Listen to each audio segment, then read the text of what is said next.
People who need people are the luckiest people in the world.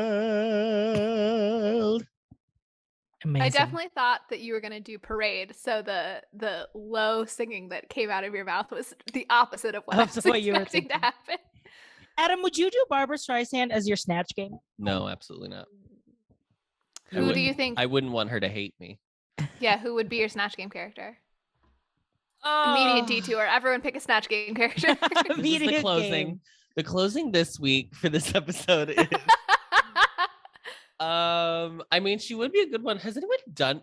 Manila did Barbara. That's right. Yeah, but like did a very. She did like a late Barbara. Yes, very like cartoon. Turtleneck, oversized sweater. Oprah. Yeah. Yeah, Oprah interview Barbara. Yes. I don't know, Molly. You probably would have done Pauline, but Dela already did it. Dela did it. All I know is that I famously love drag queens who are very messy, and so I feel like I would either just do Adore Delano, or I would try to think of another like extremely messy pop culture like her, Anna Nicole Smith kind of a character. But I don't have a good. I feel like I would have a pretty good Alaska impression. Yeah, I think Adore would be fun, and then at just the end of the game, just go, I don't belong here. I don't belong here. Yeah. Oh yeah. Midway through, start crying and just leave. That would be a gag. That would be great. Yeah. I feel like Alaska and Alyssa are like the two safe choices. If you like can't think of anything else to do one of those two. Yeah. But didn't somebody did Alyssa last year? Violet Chachki did Alyssa. Her year. Yeah. I think someone else did it too. I think, but I feel like it's often picked by a queen who knows they're not going to be great at Snatch Game. Yes, and so it's it'll just get like it past. It'll keep them safe. Yeah, it's like usually the choice. But Jinx is Judy Garland. Oh my god, unbeatable, I assume you watched that episode. Unmatchable. Created Snatch Game. I am so excited as a Jinx Monsoon stan who was very nervous that she was not going to be one of the tops for this season, that she has absolutely proven me wrong, and I'm delighted. I truly think it's Jinx's to lose. Like she is, if she plays her cards right, but I do think everyone is starting to see that. They're like, oh right, Jinx is great at this. I think she might get blocked. Jinx and Shay to me are vying for the top. Yeah.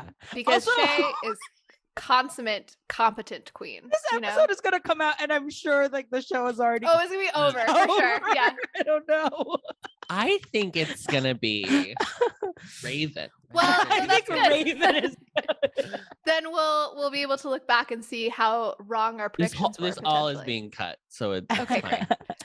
It's the best part of Showgays when we listen back and we're like, wow, I can't believe we talked about Will Smith in that episode. I had oh my gosh, I keep 5 episodes texting in a row. I keep texting Adam and RJ as episodes come out that we recorded months ago, being like, well, that sounds really weird that we speculate about X thing, and definitely changed our tune about it as a culture since that time. The world changes fast, y'all.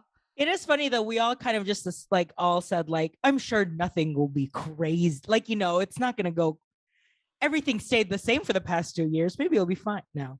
No. We're moving back, baby. Back at pace. We've built back better. Yeah. Thanks, Joe. We did it, Joe. This week, RJ, you have the arduous task of summarizing the plot of Funny Girl in 1 minute or less. Are you up to the challenge? I think so. I think I wrote something that maybe a minute, maybe less. It feels less, so we'll see. All right. This is your 1 minute challenge. Your time starts now. Funny Girl is a movie loosely based on the life of famed Broadway comedian Fanny Brice. The movie starts with her about to start a performance, waiting for her husband, Nicky Arnstein's return from prison.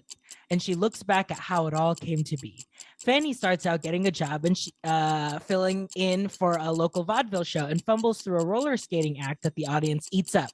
Then she sings the debut song, which establishes her as a funny performer with a beautiful voice. This also marks her first meeting with the suave Nicky Arnstein.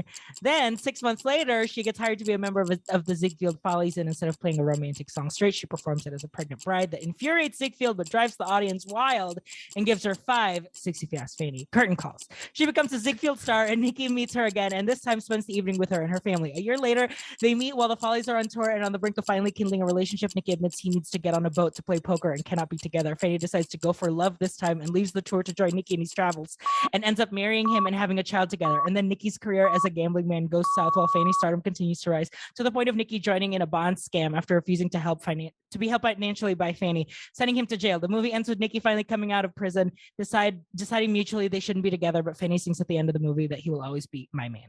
That's 1 minute and 20 seconds. Your confidence at the beginning of that, and then the growing panic. Funny girl is a funny girl. You got to like the first 10 minutes of the movie within the first like 15 seconds of that description. And then, it was very weird. And then at the end, it just started becoming a Nicki Minaj like early verse, like.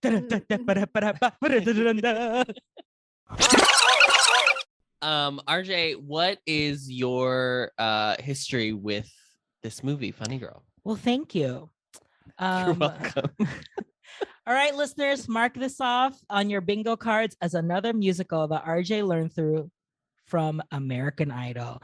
Season 3, LaToya London performed Don't Rain on My Parade in Big Band Night, which was like, I always actually thought that Don't Rain on My Parade was like a, big band, brassy, jazzy standard. Because, and then the next season, Von Zell Solomon sang People on Musicals Night.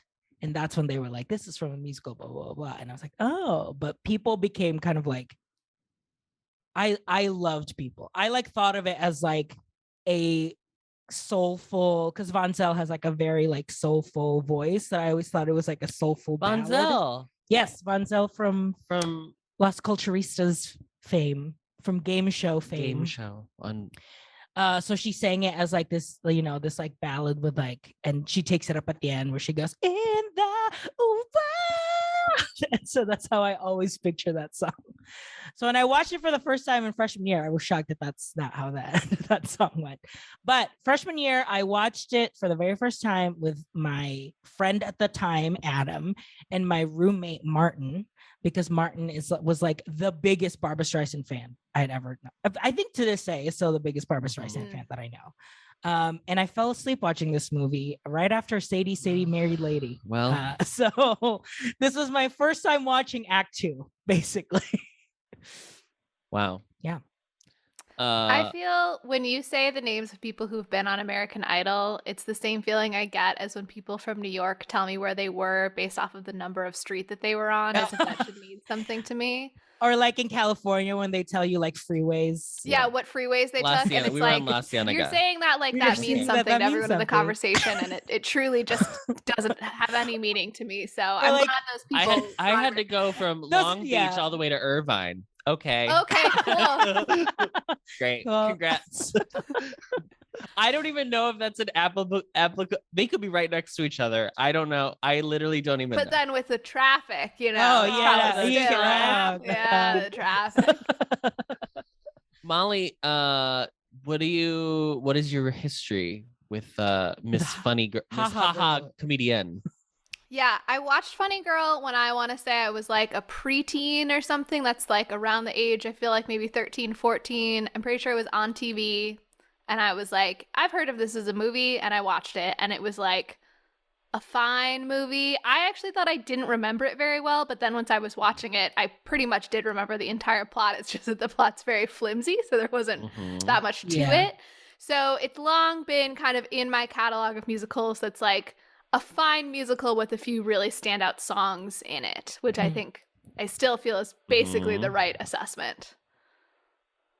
Yeah, I fully agree with that assessment for sure.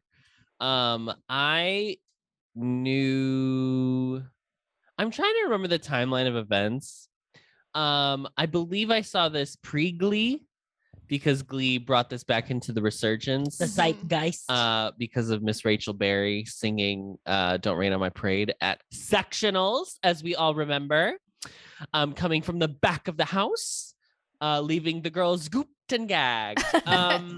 But I think I saw this before. I don't remember for sure, though. It could have all just been around the same time, like senior year of high school. But I remember being like, similar to you, I was like, yeah, it's good. I remember being like, she's great. I don't know if I love the movie. And like, I haven't watched it a bunch. I think this was maybe my fourth time seeing it, which is like, I guess a lot in the terms of like movies you see throughout your life. But when you compare it to something like The Sound of Music, which I think I've seen like 600 times, it's a bit different. Yeah, I've never seen it on stage though. And there is a currently a revival as of this recording. Let me preface that by saying, as of this recording, there is currently a revival on Broadway. There's a revival in 2022, but that is the first revival of it since Streisand played the role originally. So on Broadway. Now, I mean, obviously, we all wouldn't have been going to see it on Broadway either way, but I'm not sure it's done all that often as a stage show. Yeah. No, I would assume it's a very hard show to do, not necessarily because of anything about the show specifically, but just like finding that. It's like doing like a Jerry Herman musical. Like it's hard. You have to like have actors in mind to want to do like, like Mame or like Mame. I don't know any Jerry Herman. That doesn't mean anything. Hello, Dolly. To me. Okay, gotcha. Yeah. Where it's like there's a clear star, like there are clear stars that you, or at least people that have like that talent to carry a show. Yeah, because I think the well, we'll talk about this later. It doesn't matter. Let's move on to some facts and figures.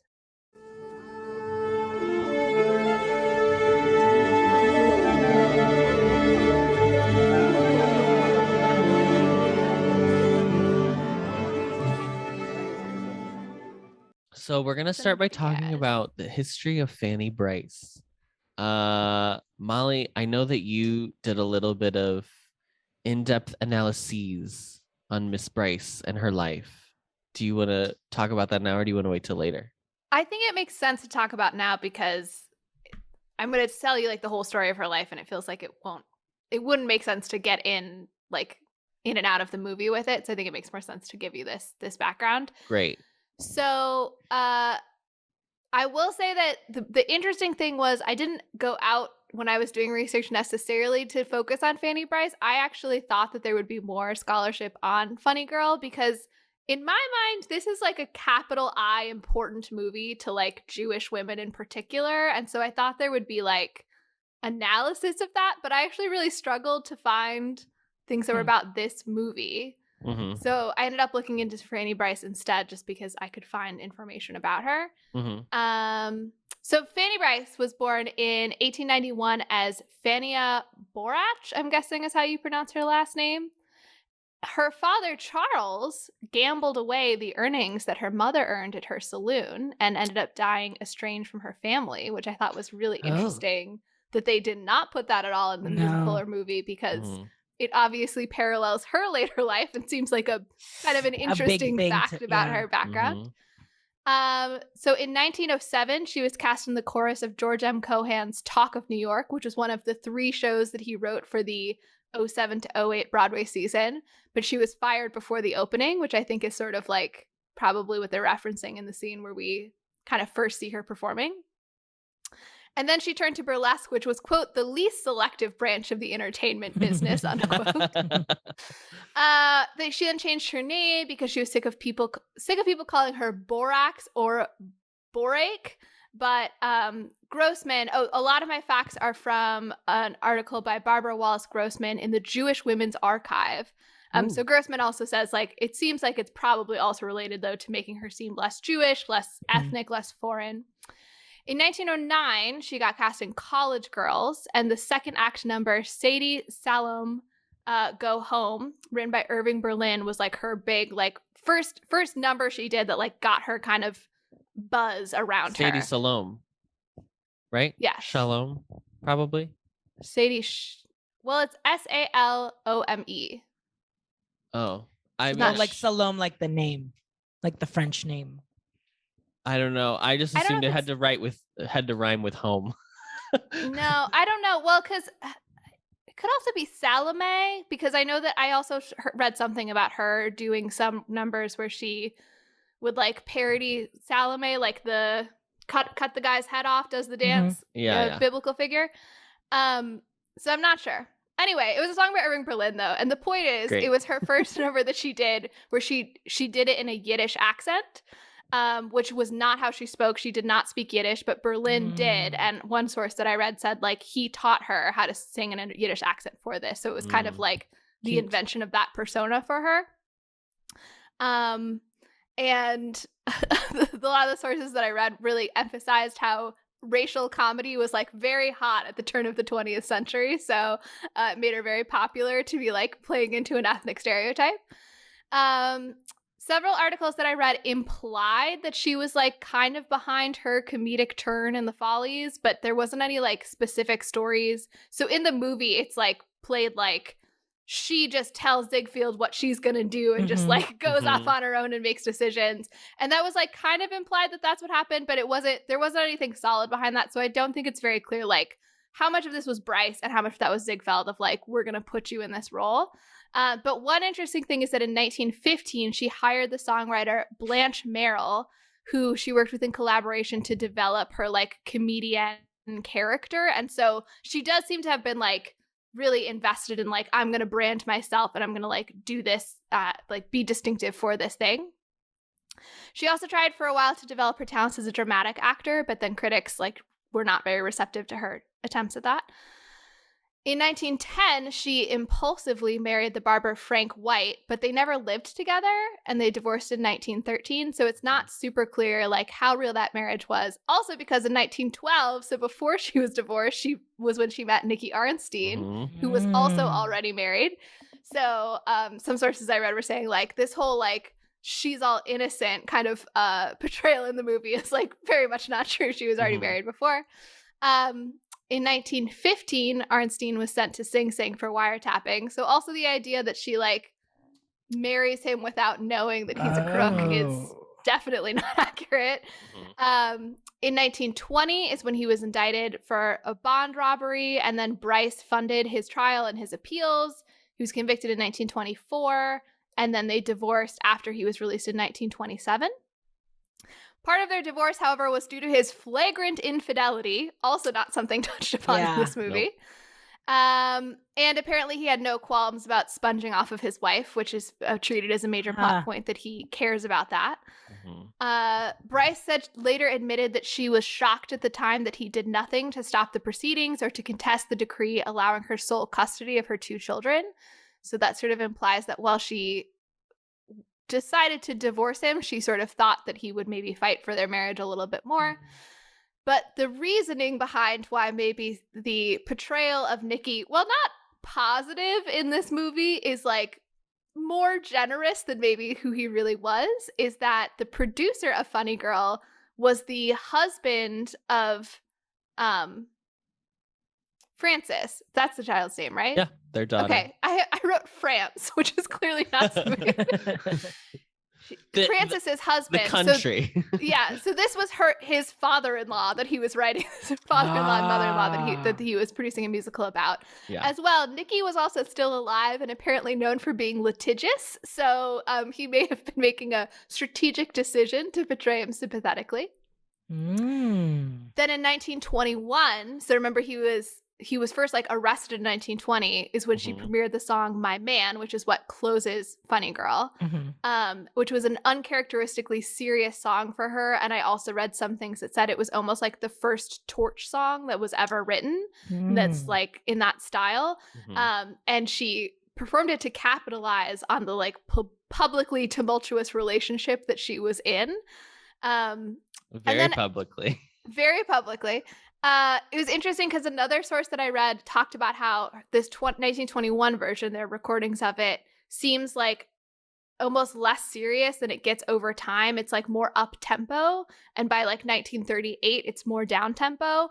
But like the legal troubles with Nick had already started, so it's not like, oh, I did this song before I realized its significance, and then later it got significant.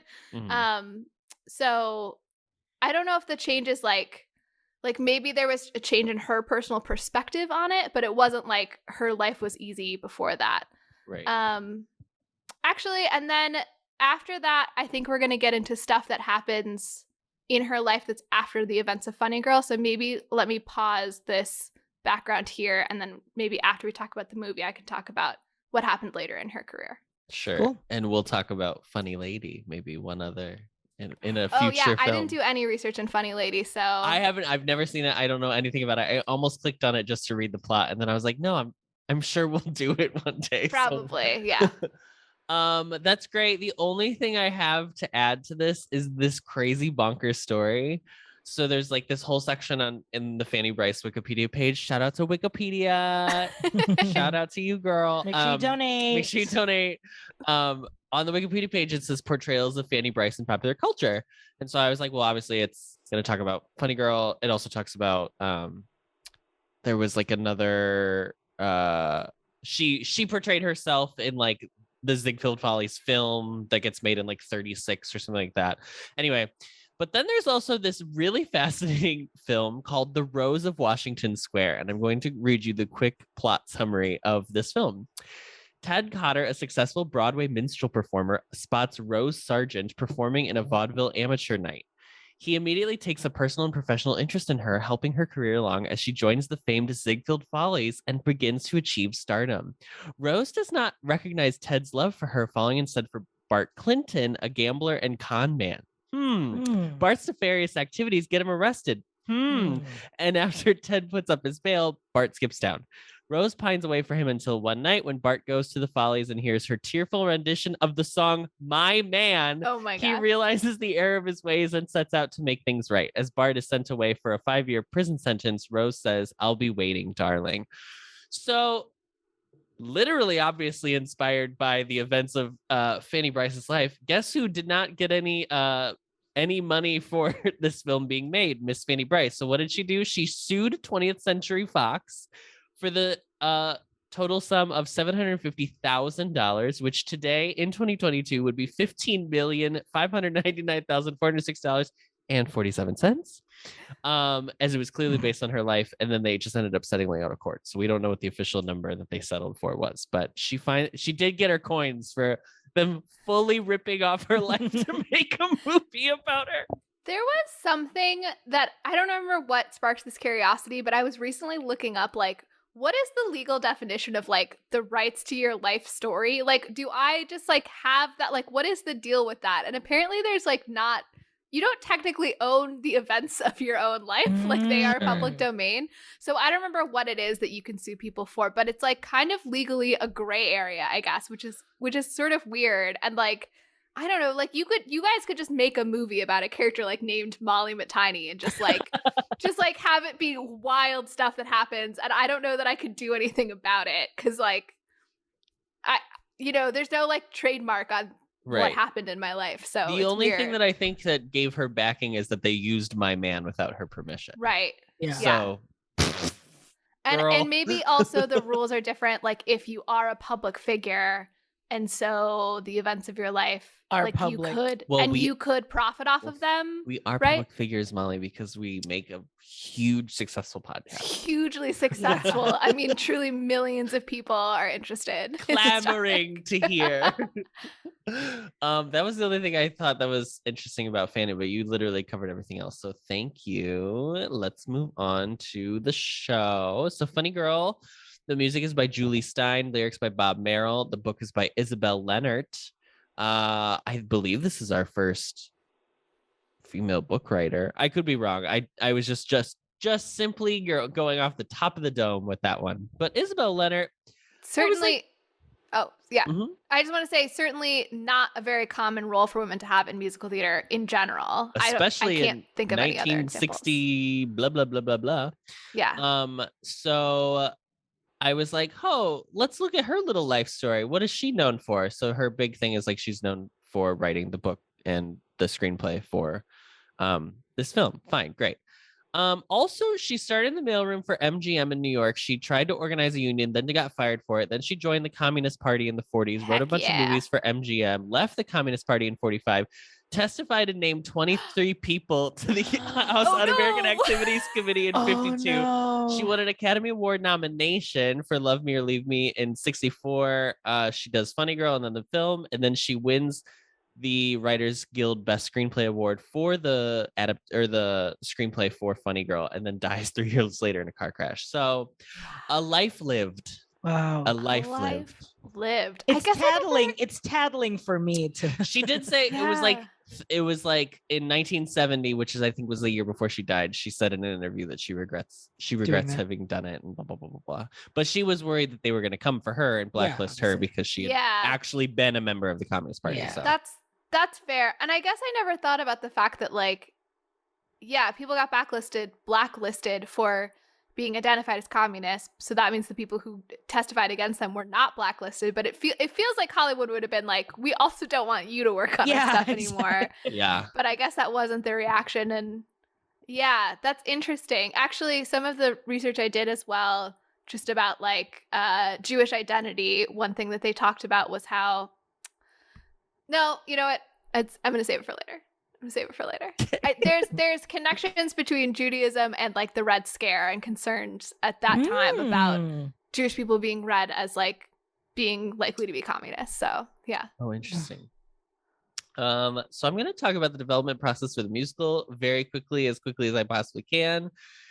As we said, girl, there are more than 28 bullets in this quick synopsis. It's wild. So Ray Stark, who is the son-in-law of Fanny Brice, he's married to her daughter, Frances, commissioned a biography based on Fanny's dictated tapes. But he stopped publication on the book called The Fabulous Fanny because he was like, this is bad. Great. Okay. So then he was like, well, we'll make a biopic film. It's going to be great. He hires a writer. He doesn't write a good one. He hires 11 different people to try to write a screenplay. Nobody comes up with a good screenplay. So he's shit out of luck. As Isabel... Do you know if he tried to hire 11 people in succession or 11 people at once to write a screenplay? I would assume in succession. That's my guess, but it did not specify. It just said the first guy's name, who I didn't even write down because he didn't get the gig. So who cares? Yeah. But wild. So... Isabel Leonard submits a screen. Oh, I'm sorry. The last screenplay he gets is Isabel Leonard's, which is called My Man. And then he was like, oh, this one's pretty good. And then Columbia Pictures also was like, this is pretty good. We could do this. And then Mary Martin, right? Mary Martin, which we're all like, how is she figuring the story? She reads it and she's like, oh, this should be a great stage musical. And they're like, well, okay, we could think about it. And so Julie Stein gets involved with Stephen Sondheim for or for music and lyrics. And then Stephen Sondheim is like, I'm not doing The Life of Fanny Brice with Mary Martin. She's not Jewish. You need someone ethnic for the part. That's a direct quote. It started good and then it ended badly. Okay. Yeah. So Sondheim's out. Mary Martin then backs out right afterwards. Then Jerome Robbins is set to direct. They're still looking for a Fanny. He brings on Anne Bancroft. Okay. Miracle Worker. Hello. So Dorothy Fields, who wrote a bunch of music that I've never, songs I've heard of, but I just didn't know that she was the lyricist for it. She's offered a chance to write lyrics. She was like, no, I'm good. Thank you so much. Bob Merrill ends up agreeing to write the lyrics, and him and Julie Stein, right? Julie Stein. Yeah. Is that what I said? They finished the score together. So they go over to LA or wherever Anne Bancroft lived. I have no idea. I'm assuming LA. They play it for her, but she has a previous altercation with Merrill and she doesn't like him. So they play her the entire score and then she says, I want no part of this. It's not for me. So she drops out of the project. So then they are like, oh, well, Edie Gourmet is great. Slay, we love. Slay. And she was like, I'll literally only do it if my husband is allowed to play Nick, because they were a husband-wife duo. At this point in their careers, they were always perform together. And they were like, no, he's not right for the part. So she was like, sorry, I shut out of luck. So then they go to Carol Burnett. Oh my God. And they're like, Carol Burnett, you're such a comedic actress. You're great. We love you. And she's like, I'd love to do it, but you need a Jewish girl. Stop doing this. Yeah. And so Julie Stein is like, I went and saw, I can get it for you wholesale, which was Barbara's first musical on Broadway that she was in. And he was like, she was great. You should get her. So they have her audition. She's wearing all thrifted clothes. She looks like a mess, allegedly. I don't believe that because it's Barbara Streisand, but allegedly. And Frances Stark, who is Fanny Bryce's daughter, is in the like room, and she like has obvious distaste on her face for Barbara Streisand, which and then Ray was like, well, I'll still hire her. She's great. She sounds great. She has the chops, blah, blah, blah. So then Jerome Robbins drops out as director because he had an argument with Leonard. So it was like, she goes or I go. So he went. Bob Fosse then gets hired to direct, and then he quits. Garson Kanin, who directed the Diary of Anne Frank on Broadway, he was hired to direct. Barbara was like, he doesn't know what the fuck he's doing. I don't like any of his decisions, because he wanted to cut the song People from Funny Girl. God. And they were like, no. Barbara had literally already recorded the single, and Meryl was like, it's the best thing she'll ever do in her entire life. You cannot cut this song. So Kaneen is like, fine, I'll keep it in, only because by this point in the tryouts, the audience reaction in the overture, when they would hear the people segment get played, it was already popular enough that it would get an applause in the overture. Wow. Which is like something that doesn't happen today. Let's just say that. So then finally they're in the Boston tryouts. It's too long. The critics' reviews it's too long. Streisand is good, but the show's bad. So Leonard deletes 30 minutes of the show. And then they do a Philadelphia tryout, and the critics are like, it could be a hit if the book is good, but I don't know what happened after that, other than 5 songs got cut, and then the I Am Woman, You Are Man got turned into a solo, into a counterpoint song. And then Jerome Robbins finally returns to oversee the choreography. It opens in New York in March of 1964. It closes July of 1967. And at the time, the New York Times, when it opened on Broadway, praised Streisand, and parts of the show focused on her career, but criticized the sentimentality of the romance. Which I would say, not to spoil what I think about this story in general, but I do think the strongest parts of this movie are like her and the career, and not like the love thing. Absolutely. Yeah. But it does make sense now that like the people behind the original production are very intertwined with just everyone. Just the names alone in this, like, I can't. It's crazy. Yeah, it's so much. I also just feel like the sentimentality is not the issue with the romance for me. No. I'm excited to talk about it.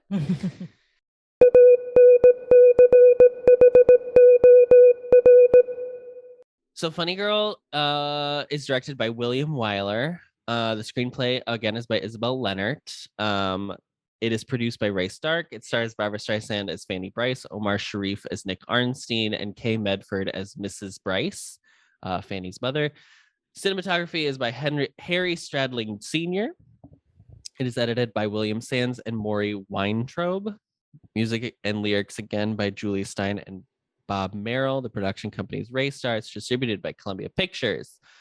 It's released on September 18th, 1968. It's my sister's birthday. There are 2 running times, which I don't understand. The original release was 149 minutes, and the 2002 re-release is 155 minutes. So it's a 6-minute difference. I don't know what's added. They probably didn't need to add it back in, to be honest. I don't know now which version we watched. So yeah, I would have to go look. The budget was $14.1 million, and its box office was $58.5. I don't know how much of that is like everything since it opened, but it was the highest grossing movie of 1968. That I do know for sure. Wow. Columbia originally wanted to cast Shirley MacLaine. I don't understand.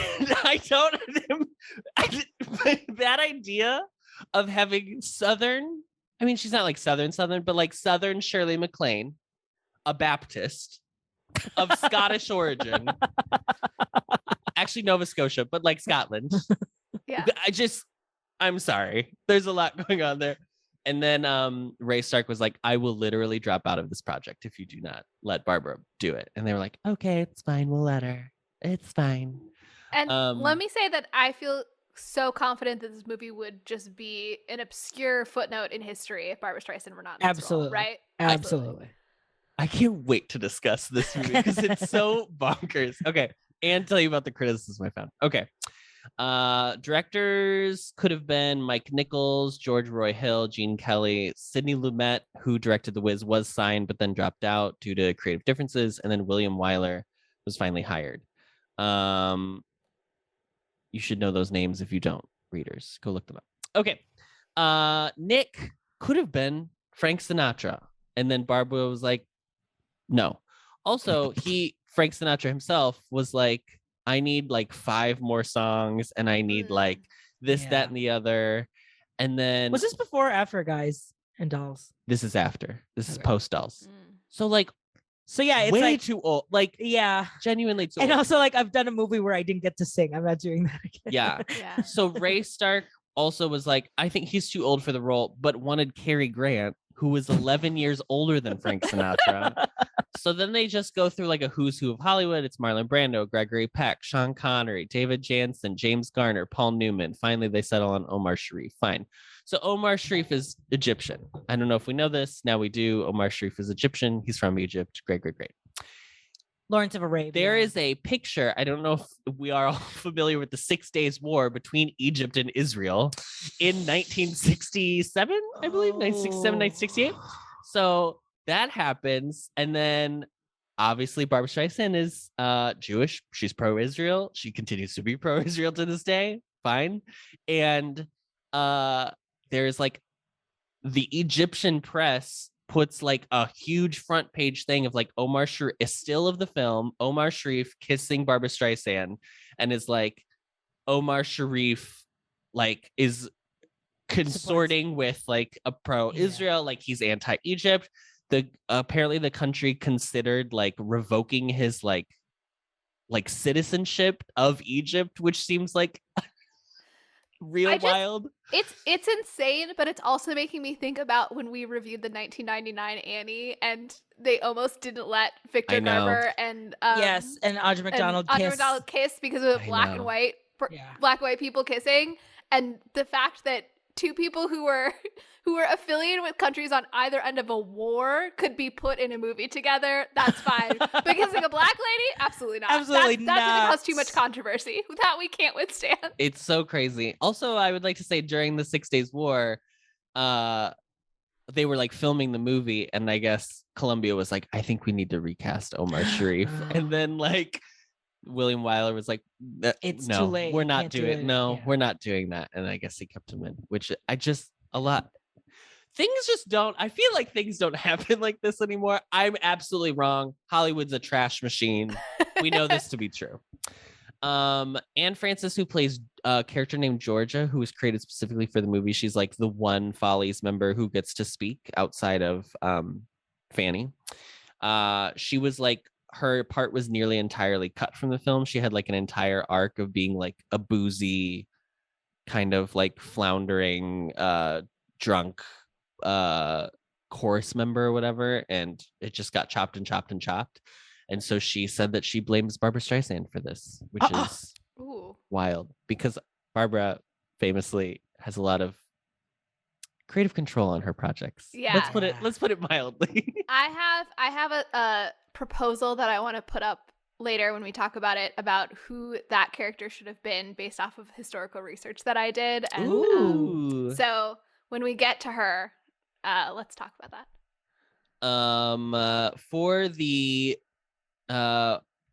I'm sorry, what is this called? For the Academy Awards. Oh, what's that little thing that they do every once in a while? Those little participation like annual little man that they give people, and for the cute. Oscars for the movies of 1968, this was nominated for Best Picture, Best Supporting Actress for Kay Medford, Mrs. Bryce, Best Cinematography, Best Film Editing, Best Score, Best Song for Funny Girl, and Best Sound. And Best Actress did go to Barbra Streisand.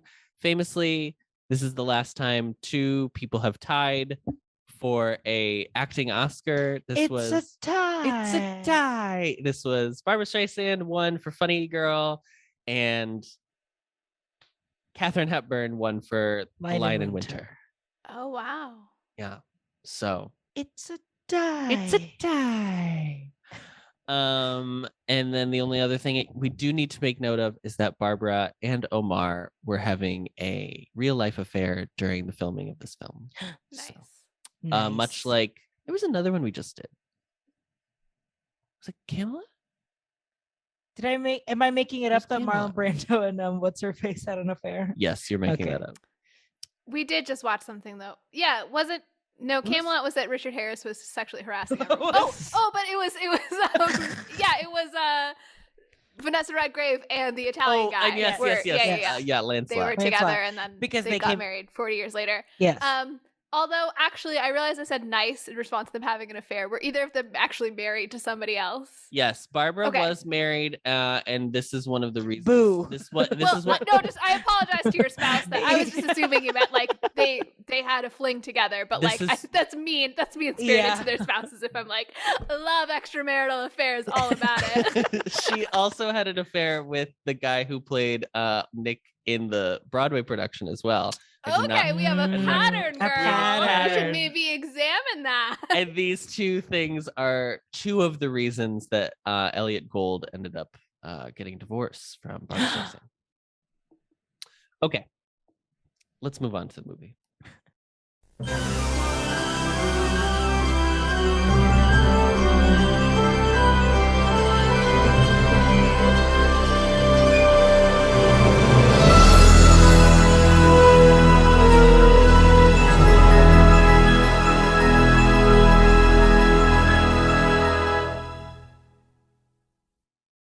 I'm going to start this conversation by saying something that Molly has kind of already said, but that if Barbra Streisand was not cast in this movie, and if this movie did not hinge on this character, this would not be a movie worth watching. It would not be a movie worth discussing. It would not be in the zeitgeist. There would be no cultural consciousness of this film in any way whatsoever. Period. The end of story. That's it. RJ? I second. Thank you. Let's bring it to the floor. Yeah, I think that maybe because Fanny Brice is like influential enough to early musical theater history, with someone else, maybe it would have turned into like a movie some music theater people know who are like really nerdy and care about Fanny Brice. But nothing about the movie is compelling except for Streisand's performance in it. Right. So it would not have, it certainly wouldn't be like up for Oscars, and it wouldn't be something people remembered. And I do think, I don't even know where to begin this conversation other than it's so funny to me that this movie this is a musical, legally, contractually a musical. Legally, it's a musical.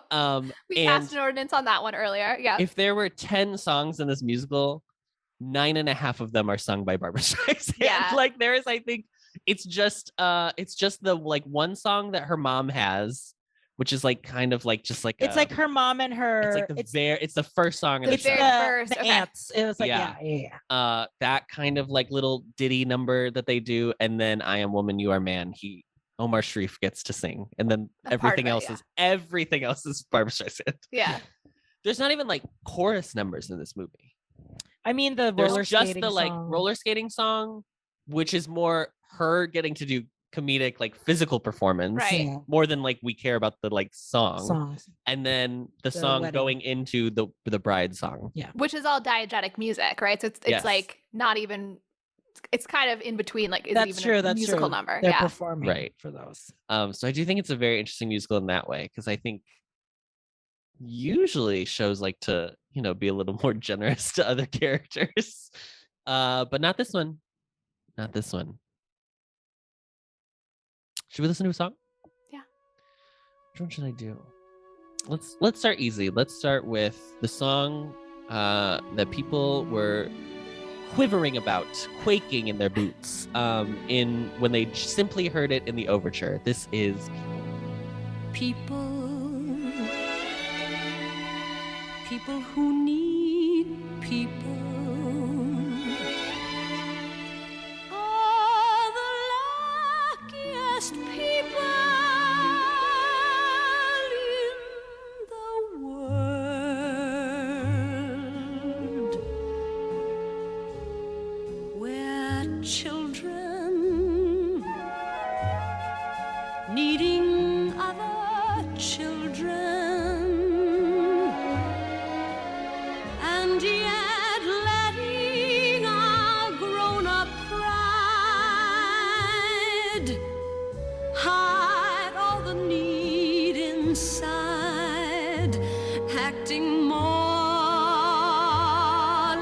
children than children.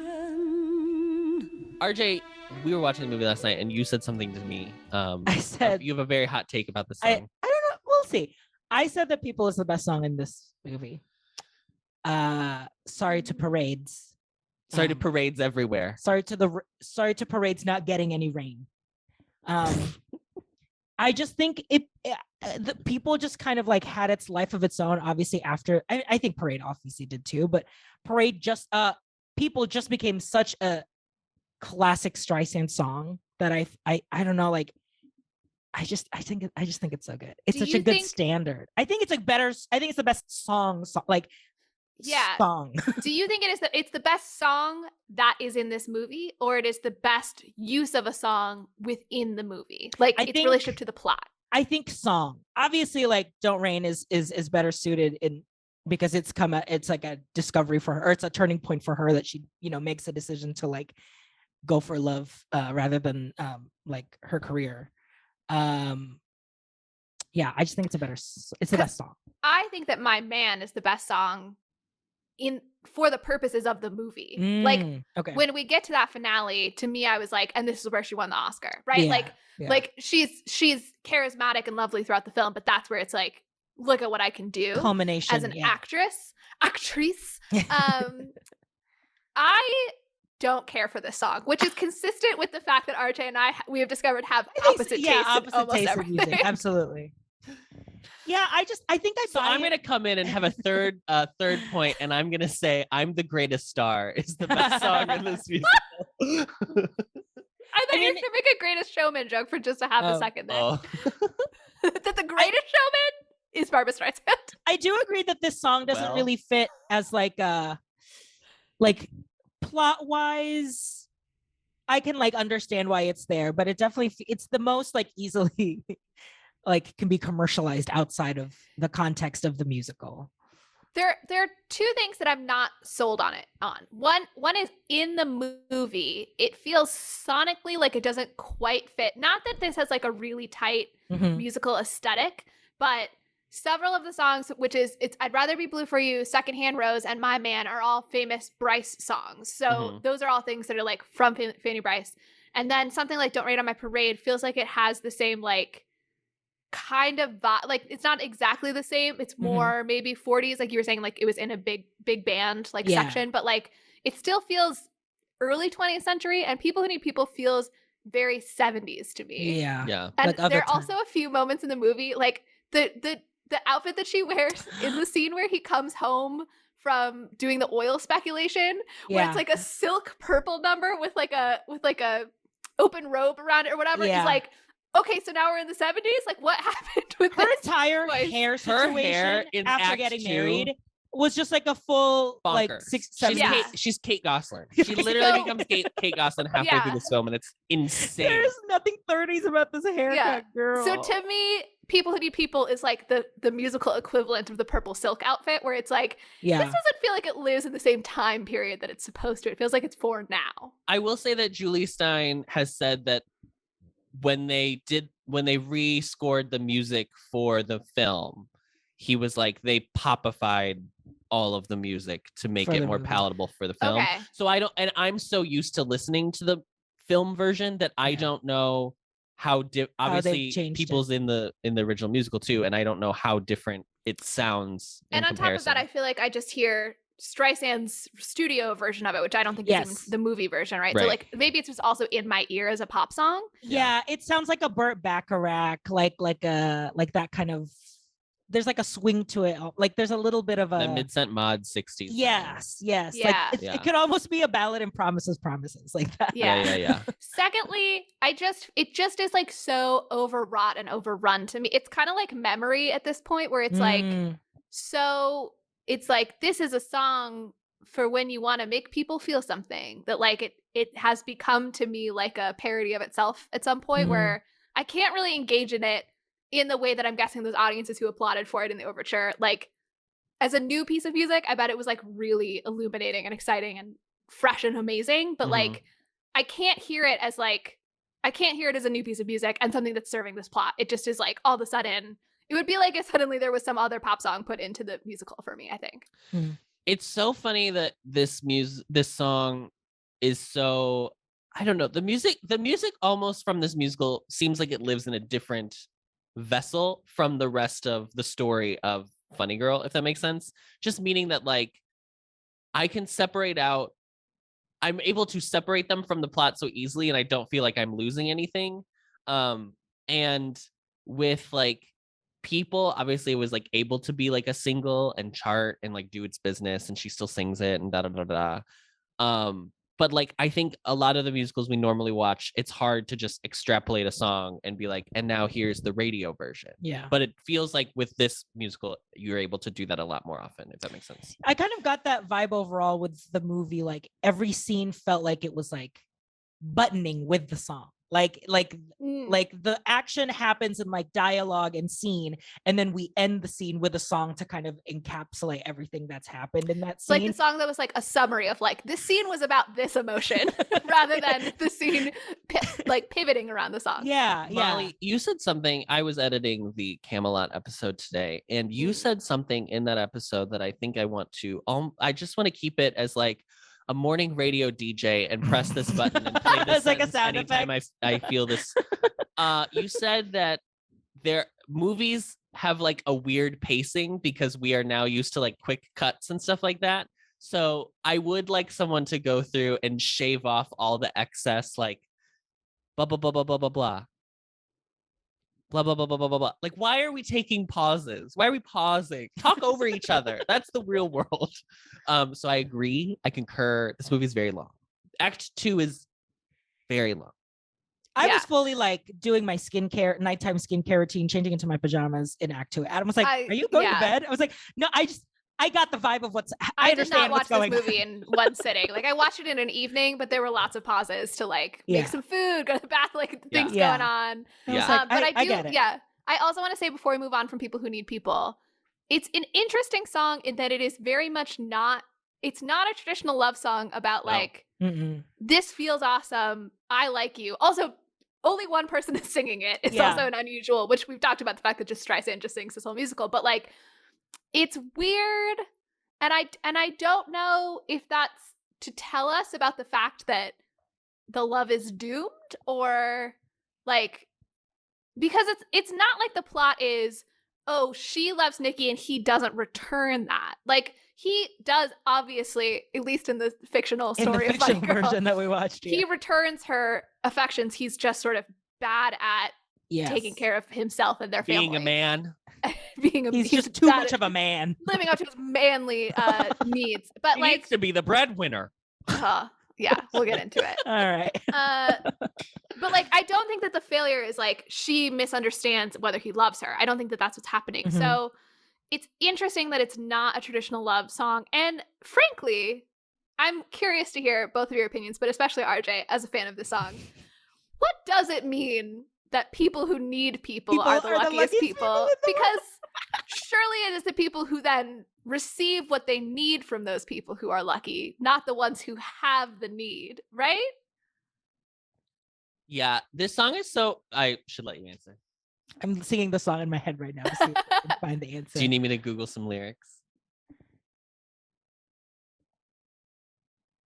I think she's trying to express something about like vulnerability and like willingness to be in interpersonal relationships with people. To be a person to like, I think it was more like it feels more admitting that they need a connection like that, because the lead in into the song was like, she's too busy to find a relationship. He's so, like loosey goosey and like has thousands of girls, whatever. And like, and they both kind of come to the realization, like it gets lonely, like where we are, like in our kind of versions of our own success right now. And like, I think it's more commenting that like, yeah, the admitting that I do need another person to like complete me.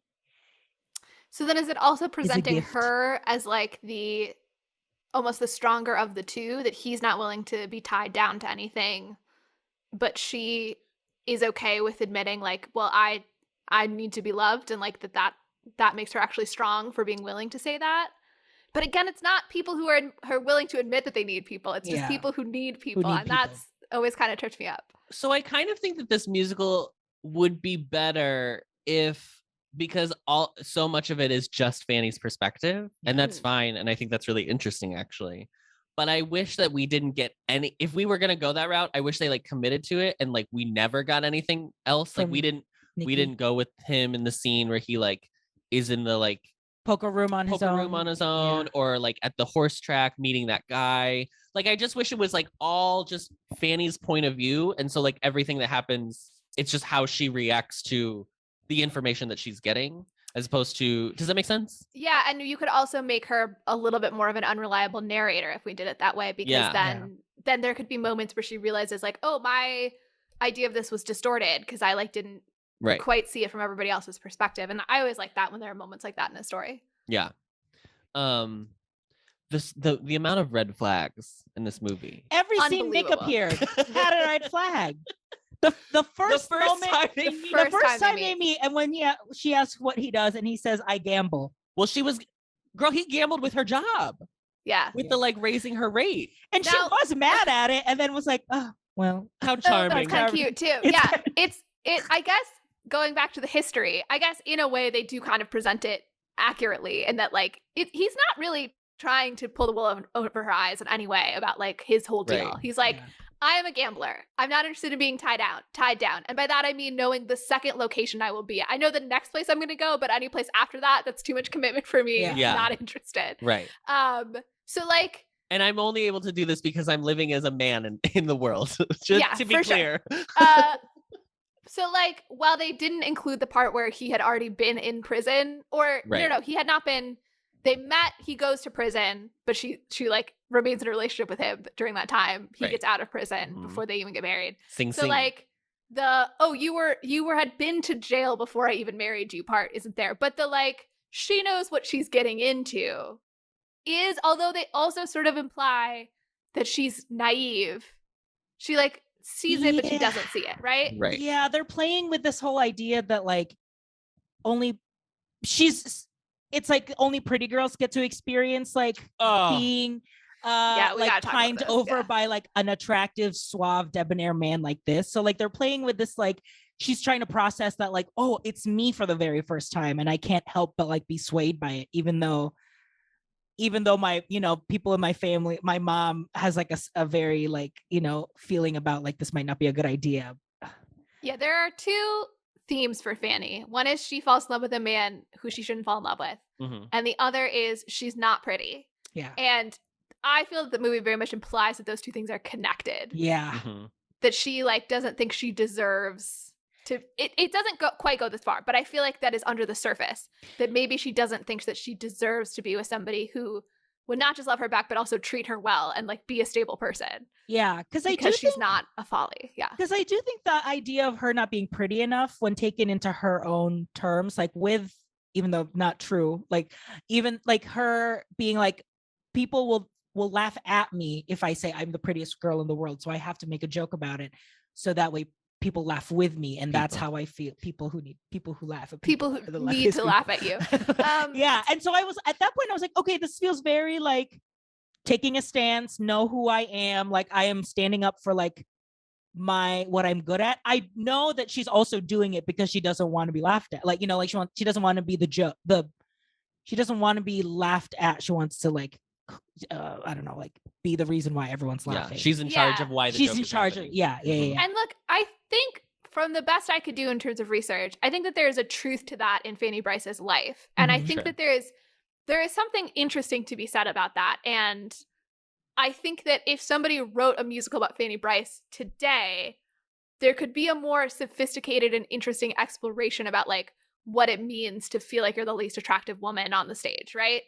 And so I don't want to say like get rid of the whole thing, like it's all garbage, but it feels like the movie doesn't really have that much to, it's about that, but doesn't have that much to say about it. It's kind of the like Dear Evan Hansen problem of like, it's about suicide, but like does not know what it wants to say about it. And I just wish that there was something more nuanced where, again, if perhaps more of the musical were actually about Franny and her career.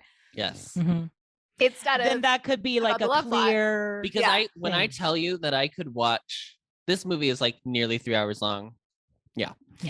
When I tell you that I could watch a 6-hour film of just Barbara doing one-liners and like those dumb, like little just witticisms and those little like comebacks, like even when she leaves Ziegfeld's after Nick has been arrested, and they're like, oh, the press will be out there, and she just gets to like, she has that little press pool, and they ask her those cute little questions, and she does her like, it's the only way I can come home at night, or right? whatever, Yeah. blah, blah, blah. How do you feel about going to prison? At least I know where I'll be. Ha ha ha! Like all of those like are so good. If I got like literally 3 more hours of that, I would have no problem. I made a joke earlier that I said that the song I'm the Greatest Star is the best song in the show, and I don't obviously think that's true, but I do think it's like it's so hard to do what she is doing in this role. I just feel like it's so crazy that they were able to find someone to play this part who can nail every piece of very specific Jewish style comedy, which is so niche, you have to nail it, but also sound like Barbara Streisand. It makes no sense. This woman was made in a factory. Like, I mean, it's crazy. So you're right. I mean, it's remarkable that Barbara Streisand has the voice she has, the acting ability she has, and can do the comedic timing required for this role. But I do think we need to acknowledge your bias here as somebody who grew up watching Hello Dolly. And if you recall, Hello Dolly was the first episode of Showgays that I was on. I was a guest at the time. And you tried to recount the entire thing beat for beat because you find every joke she makes in that movie so funny. And am I wrong? It's not that she's not funny. It's just that I think that, I think maybe our emotions need to be at like a 7 and yours is at a 9 right now. We might need to pull it back a little bit. I think it's very telling that it's hard. I think just in general, this is a very hard show to do. I said this earlier, but it's a very hard show because it's a very hard role. It's very demanding. She sings the whole show. She is like the form of comedy. She is the comedic relief of the show, but also has to be the romantic, like it asks a lot of its star. And she very much rises to the challenge. You would have no idea that this is this woman's first film role. And then she literally wins an Oscar for it. Like there's a lot of factors. The stars were aligned in a specific way. And I think So you could show a little bit more empathy to Barbara Streisand, Molly. Okay. Okay. She's gone through, she suffered enough. She suffered enough. But when I say that, I also want to reiterate that a lot of other things, because it's purposefully her vehicle. She is the one who is shining so bright. Everyone else is laid by the wayside. And like, we'll talk about this when I get to the Chicago Sun-Times Roger Ebert criticism that I have to read later. But this movie falls apart when she is not on the screen, and especially and even when she's like not doing Fanny. Like when it gets more serious, it just starts to like break down a little bit around her. Should we keep on the relationship train to talk about the heterosexual instruction manual song, or I think that's a great idea, Molly. Step 1. Let's listen to a little bit of I Am Woman. Nope. I Am Woman, Hear Me Roar. Barbara Streisand. I'm every woman. In me. Oh. Let's listen to a little bit of You Are Woman. I Am Man. You. Huh? Are woman. I am man. You are smaller, so I can be taller than. You are softer to the touch. It's a feeling I like feeling very much. So this song is ridiculous. It's bonkers. It's absolutely bonkers. It's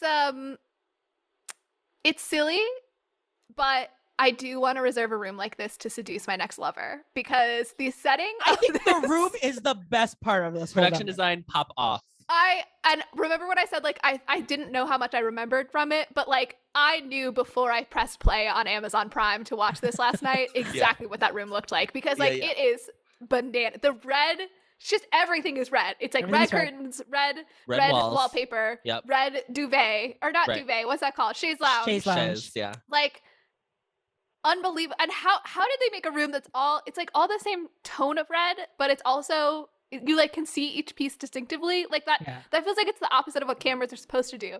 So anyway, I'm not talking about the song itself, because the song, I don't know, the content of the song is just nothing. There's nothing in the song, but the setting of the song is extremely suggestive. And this is where I think it's very a horny funny song. It's a very horny song. It's a very horny song. And I think it's funny where we deviate from the history here of like, she very much was not like some innocent, inexperienced woman when she met him. But she was already married. Yeah. This plot is like, he even says something about like, when we first met a year ago, you like weren't ready for this, and now like I think it's time you learned, or something. And it's like very stereotypical of like the man is worldly and he understands these ways. It's baby, it's cold outside. It's literally baby, it's cold outside. Yeah. I also, speaking of a year later, I just feel like this movie is very confused about how to explain that time has passed. Yeah. I think you end up getting it each time, but it's not as quick as I feel like it should be. It's not as clear once like the time jump has happened. Yeah, because there's always like a, wow, how long has it been? 6 months? Like there's always that. Like, where did that come from? I almost was like, should they have title cards? Yeah. I don't know. New Jersey. Well, it is her Baltimore. Thinking, so I don't know. Yeah. I also Nikki Arnstein. Oh, I hated that. I hated the like freeze frame to hear her sing quietly over it. Because it was clearly like freeze frame in the editing room, like freeze frame, enter sound here. They like hadn't thought of how they were going to put that sound clip in, so they just had to literally pause the movie to put it in. It was so dumb. But okay, wait, back to this section though. What I don't like about it as well is that previously she's presented as being like more worldly than you expect a woman to be in 1910 or whatever, right? Like she makes jokes that everyone else is like Franny, and like that's kind of part of her Franny. Success. Who the fuck is Franny? What's her name? Fanny. Right?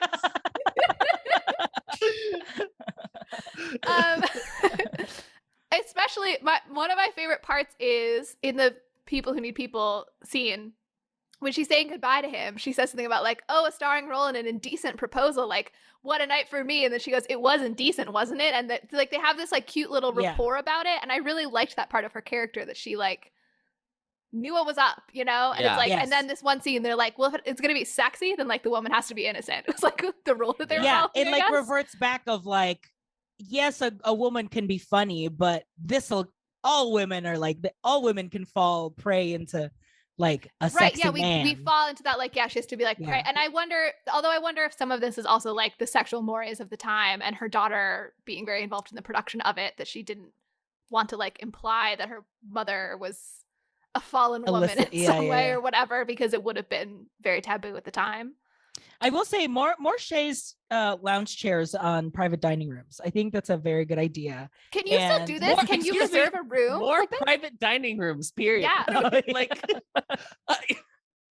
and to be able to, control the lights, have to have an active dimmer in a room, because they were like, okay, time to start kissing, time to dimmer down the lights. This room is like constructed to seduce women, right? It's literally right. It's like all in red. There's like a couch for sex. There's a dimmer for like, it's so weird that this would exist, but I love the idea that it does. More of this, please. Oh, they didn't tell you. It's a brothel. They're in a brothel. Oh, okay. Yeah. That the title of the place would have just, all the audiences in the 60s would be like, yes, the famous Baltimore brothel. Baltimore brothel, 1924 or whatever. 1 year later. I think this song reminds me of a song in a movie called Gigi, which I'm also sure we'll get to at some point. Yeah. And it is it's like a song. I don't even remember what it's called. It's something like little girl, not little girls. That's no, I'm thinking if you're saying it's a seduction song and it's called Little Girls, it seems like we're going on a bad path. Thank heaven for little girls. And it's this old man, It's literally what you exactly think it's Okay. about. It's not great. Did it win Best Picture? I believe so. Anyway, it just reminded me of that. It also reminds me of the My Fair Lady song. Why can't why can't a woman behave like a man? Men are so decent. So emblematic. I feel like those songs are extremely different. Yeah. Well, just any song that's like, here are the gender roles. Here are the gender roles. They are this, and we don't change. Woo! Cackety cackety cow, cackety cackety cackety cow, cow. Vogue. I don't know. I don't really have a lot to say about the song. I don't think Omar Sharif sounds great, but he looks great. So he does look great. He's a very handsome man. Very handsome. Let's move on to, speaking of, we wouldn't want to think that she is loose. She's a loose woman. There is a joke played in this film with a whole musical number about a woman. The joke is a bride who's pregnant. Can you imagine? Could you believe? Could you even imagine? Can you believe? It's called His Love Makes Me Beautiful. Wow. Yeah. Of course. So here is His Love Makes Me Beautiful. I am the beautiful reflection of my love's affection, a walking illustration of his adoration. His love makes you beautiful, so beautiful. I like when And here comes the singing bride, all beautiful and white. The singing bride with her beautiful voice. typified Was by- typified by her singing bride and the voice of her bride. I'm just imagining you two doing a drag show now as the Follies. That's the different voice. Just standing still. If there's anything, I don't think this movie is camp. I would say this is pretty not camp. Yeah. This film, it seems pretty straight. Even if it, as funny as it is, it seems like it's just like straightforward funny. There's not like a weird subversion or anything. Yeah. The only thing I would say that is camp about this is this bonkers intro sequence into the bride number. Yeah. When there are like women, there are brides, quote unquote, from every season who I can't. Who explain what kind of bride gets married in that season. Yeah. You're gonna spoil my closer, so you gotta stop talking about it. More to come on that. More to come on More that. to come, listeners. More to come. Stay tuned, listeners. I think this is shockingly, you're gonna be shocked to hear this. I think this song is very funny. And I think Barbara's very funny to I need to take your emotions at a I need to go to 5. No, I just like the song because it's like a very big climb. Like it's the roller skating sequence, but like heightened. Yes. And Yeah. more Roller skating with stakes. more stakes. Yeah. And It's objectively funny. this is like the last time we get this until the Swan number. Yeah. So then we go for like 45 minutes to an hour of Because we forgot no more her fun. fascinating and fun career so that we can have this mediocre love story. I totally agree. Here's my question. Should she be fired? Because she pulls the stunt without consulting Ziegfeld. Right. So obviously, I don't know if you saw this, but comedy was always part of Ziegfeld's Follies. That's why they're called Follies. It's not called Ziegfeld's Beauties. There were always comedy bits. So the idea that this musical purports, to some degree, I don't know if it necessarily says it outright via text, but it definitely is like Ziegfeld is only interested in beautiful girls. So the idea of a funny one is crazy. This is not, he had funny. This is not true. I mean, it's semi-true. But I think, should she be fired? Well, it is weird to be like, I think it's more of the duality of like, in the number where she sings by herself, she's okay to be funny there. But at the last number, she's the voice. So she has to just sell that number as the voice. And so but that is where I would make the argument that maybe she should be fired because she is now subverting a song that is not supposed to be about her. She's made this number that's not about her. She made the finale about her. Yeah. I mean, I would say she made it better. So maybe that's why she gets. But what if that's why what she if gets we a were pass in the movie doing at least. what if we were doing Into the Woods and then you were like, I have a really great bit for Children Will Listen. So I think we should do. So I'm just gonna try it instead. No one is alone. I'm just gonna do but I'm that. gonna do a comedy routine with I'm gonna it. do a comedy routine in the middle of No One Is Alone. Like, obviously, Ziegfeld's Follies were less tightly structured than a Sondheim Yes, musical, right. but like You don't say. But there is like an intentional emotional endpoint to the show. So she, I feel, has put her fellow castmates in a bad position of stealing all the focus and of doing something without their like previous knowledge to be ready for how this is going to go down on stage.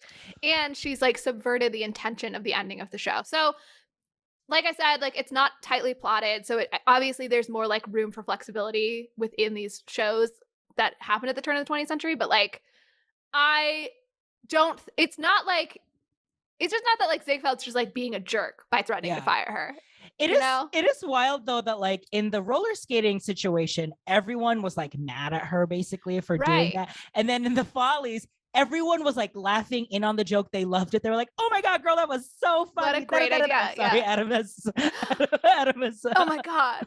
Are you okay? Did you get sunburned today? Yes, we both Right. Oh, That is the only spot. so The spot that he hit is the one spot. I guess. Yeah, that everyone is Wait, like. we should say for the listeners, RJ was tapping at him on the shoulder. He didn't actually hit him. He beat Oh, just mid-sentence. And it felt like a cloud. And it felt like a kiss. Oh, no. Yeah, and so that was kind of crazy about it, and I feel like that's obviously like creating the situation so that way it makes sense for him not to fire her. But it is wild to be like, I would at least put her on probation for another week until Ziegfeld could be like, okay, let's just make your number bigger so that way people know, because people now will come to see you, but maybe not make the full finale. There's a couple things that I like. I like the pointing out that that Arnstein has where he tells her that she also takes gambles and risks like he does. And that's kind of like I like that addition. Yeah. And I also like this has nothing to do with the number we're talking about, but I like that she does the entire roller skating number. She can't roller skate. She's a mess. She's falling over. She's pulling the other girls down. It's a riot. It's great physical comedy. She goes right into her solo number right after and immediately knows how to roller skate. It's so funny. It's very funny. Like, and it's not really commented on, and I kind of wish the movie like winked at it a little more. That like all of a sudden she knows how to roller skate, because that's like part of what's funny about it is that she clearly did it as a bit like to make the moment. Take your moment, Ganja. It's your moment. Take your moment, Fanny. But I will say too, did this remind you anything like I think it's no. What was the Aaron Sorkin Being the Ricardos? Did you see Being the Ricardos? I did not. Okay, so Nicole Kidman is Lucille Ball in it. Lucy Ball. She has to she will get these moments where you go into like her mind's eye and she's seeing the episode. She's sketching out the sketch in her mind. So this is the only couple times where you get like Nicole doing Lucy as Lucille or Lucy Ricardo. And it reminded me that I think it's very hard for anything to show people coming up with comedy, if that makes sense. Like the comedy when it's done and presented and it's in its full form is like typically great, but like the idea of like this is why you don't have a lot of movies about screenwriters, because it's not necessarily very interesting. But comedy is like bad up until the moments it's good as well, right? So like seeing somebody come up with iterations of it it's not fun to see the joke until it's perfectly put together. Workshop. That's why I like I don't even know if I necessarily have a point. I just thought there was a little bit of it, like when she came back to the dressing room trying to take out the skates, and the girls were kind of acting like, oh yeah, sure, because she was like, oh, I had no idea what came over me or whatever, and they were kind of like, sure, yeah. Oh yeah, Which, again, maybe if her daughter hadn't been the one behind this musical, if we could have like delved into that as a flaw of Fanny's, that like she genuinely was talented enough to pull this stuff, but like it was still selfish of her to pull it. I think would have been a more interesting thing to, again, lean into her career. I mean, let me say this. The fact that she had this crook husband is interesting, and it would be weird to not talk about it. So I just wish that was like the B plot, right? I wish that like that was the occasional thing that we visited sometimes, but that the movie was about her career. Okay, so when she first auditions for Ziegfeld and she sings Secondhand Rose, which like I said was like another Bryce song, that audition was like not remarkable in any way, right? And we like know she's going to be good enough, so we know she's going to get it. But like that song didn't, to me, show off any of Barbra Streisand's like greatest singing talents or anything. So the really bizarre thing to me is that she immediately starts challenging him like seconds after she's hired onto the show. Yeah.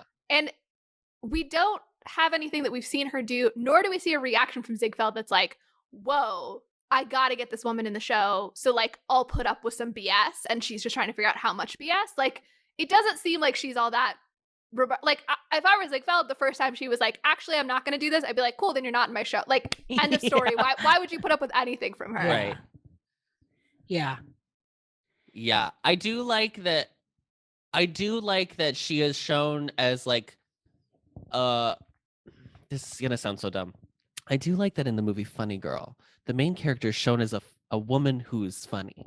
And by that I mean a humorous female, a laughable What's an easy way to say what would it? I Ha ha. a felicitous femme. Like first of all, slay. That's a slay. But I do like that it's like about her. The movie is not about her doing this, but like I like that in the aspects we get of her career, it's clearly shown that like she is the one who is like genuinely talented. It's like all coming from her, and she can see how far she can go because blah, blah, blah. I think that's like fun. I think it's also interesting that this movie like parallels the same like plot structure as A Star is Born, in that she's like a woman who's like getting into a career and her career's on the rise, whereas like at the cost of meeting the man, and the man is on the decline. Yeah, at the cost of a relationship. And then she goes on to do A Star is Born in like the 70s with Chris Christopherson. I watched the JD Star is Born a really long time ago, so I don't really remember the plot of it. I'm sure that we will watch some version of it at some maybe next April will be all the Stars Borns. Stars were born. September stars are born. I do think that it's though a common plot, because to me there's a whole like she was so successful in her career, but that like made her personal life not good. That's like there is like a natural tension and duality that like I understand why that's interesting, but it is also sort of, but it's also sort of like if you have a career, then like you're like don't do that, ladies, because then men might love you less. Like there's also I feel like that part of it of it's like a warning to be like, yes, she's famous and everyone loves her, but her personal life's a mess, and like you don't want that, do you, ladies? So I don't like that part of it. Just because of how it's like it's one of those stories that's like the story is fine, but the fact that it's so often repeated makes it feel like there's a point to the fact that you keep telling that story over others. Well, yes. While we're talking about brides, can we talk about the other chorus girl and who I think she should have been? Sure, yes. Absolutely. Georgia.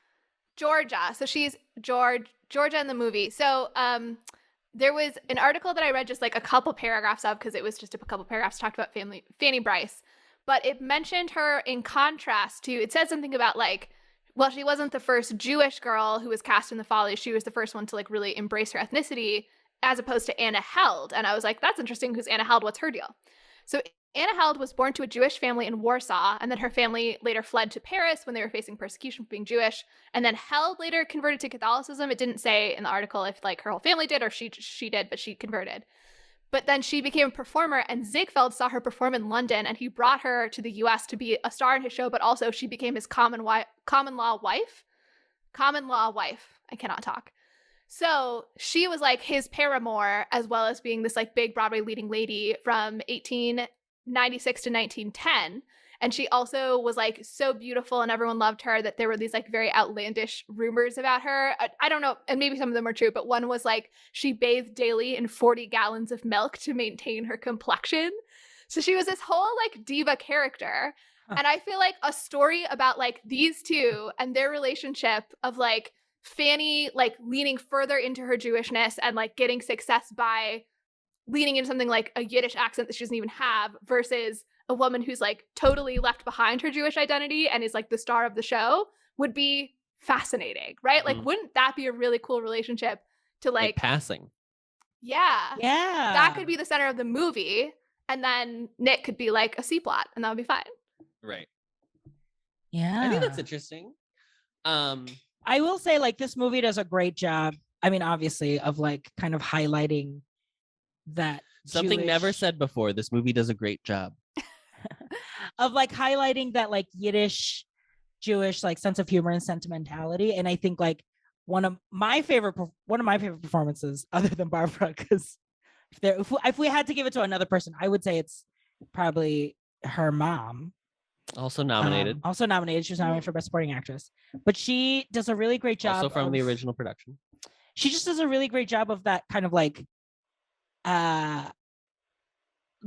there's something, she's always wary about obviously like successes. It's like she's sure of how confident she is about her daughter being successful, but like there's always like a sense of worry still, even though she's like fully like, oh yeah, like you're gonna be, even in the beginning when she's like, all the other women are talking about how she's not like the pretty girl, but she can still be successful. And then even to her, like her role later on is more kind of like, you need to take care of your husband kind of like advice. I actually loved that dynamic. Yeah. The scene that they have where they talk about what she like owes to her husband, where her mom is like, I didn't tell you whether or not to marry, like I don't interfere in your life, you're an adult, but like he's your husband and you need to like talk to him about the impact of the choices he's making rather than enabling him. I thought was like actually a really respectful adult conversation. Yeah. Can I say that when I realized today in my research for the movie that this was written by a woman, I was like, that's why that scene makes sense. Mm-hmm. Yeah. I just don't think in 1960 whatever a man could have written that scene and it feel the same way. You know what I mean? And it doesn't feel like it's at all about gender. There's nothing that's like, you're the woman, so you owe your man this. Blah. She's like, no, like you two are a partner. I mean, she doesn't say it in these words, but like what she's conveying is like, you're a partnership, and part of being a partnership, it's not just like making the other person happy, but also like being honest with them and like helping them to figure out what to do when they're in a bad spot. Because she says like, you need to sit down with him and like look at the debts he's got and like figure out what you're going to do and like make a plan together and be honest. And it's like so progressive the way that she tells her to handle it versus what she's tried to do previously was to like do this whole scheme of getting him a share of a business, like running a gambling establishment, like a casino, basically, a gambling club, room, and he figures out really quickly that like she's put up the money for his share and that she was gonna sort of like try to hide that reality from him. And I feel like if she had just said, is there a way for us to do this? And like, can I give you the money? Like maybe he would have said no, because we see a lot of him being like very resentful of the idea that she's the one supporting him, which is very gendered. But like, I don't know, maybe there would have been a way for him to say like, if you put up the money and then I'll pay you back. Like there, I feel like if these two kids, it is her fault that it goes south. I agree with what you're saying, and that's what you're saying. So. I'm saying it's always someone's fault anytime a relationship falls apart. I'm saying that when it fails, it's a reflection on you as a human being and your personal your personal ability to be a woman. Yeah. So I just think that, like it's sad to me that he is just red flag city. I also think that somehow if these two characters existed in 2022, like I don't think that their relationship is necessarily unfixable. Like I could see a version of this where they do get really honest with each other and Nick could improve and like they could have some version of happiness, of staying together. I don't know. Maybe I'm wrong. Maybe they're doomed no matter what.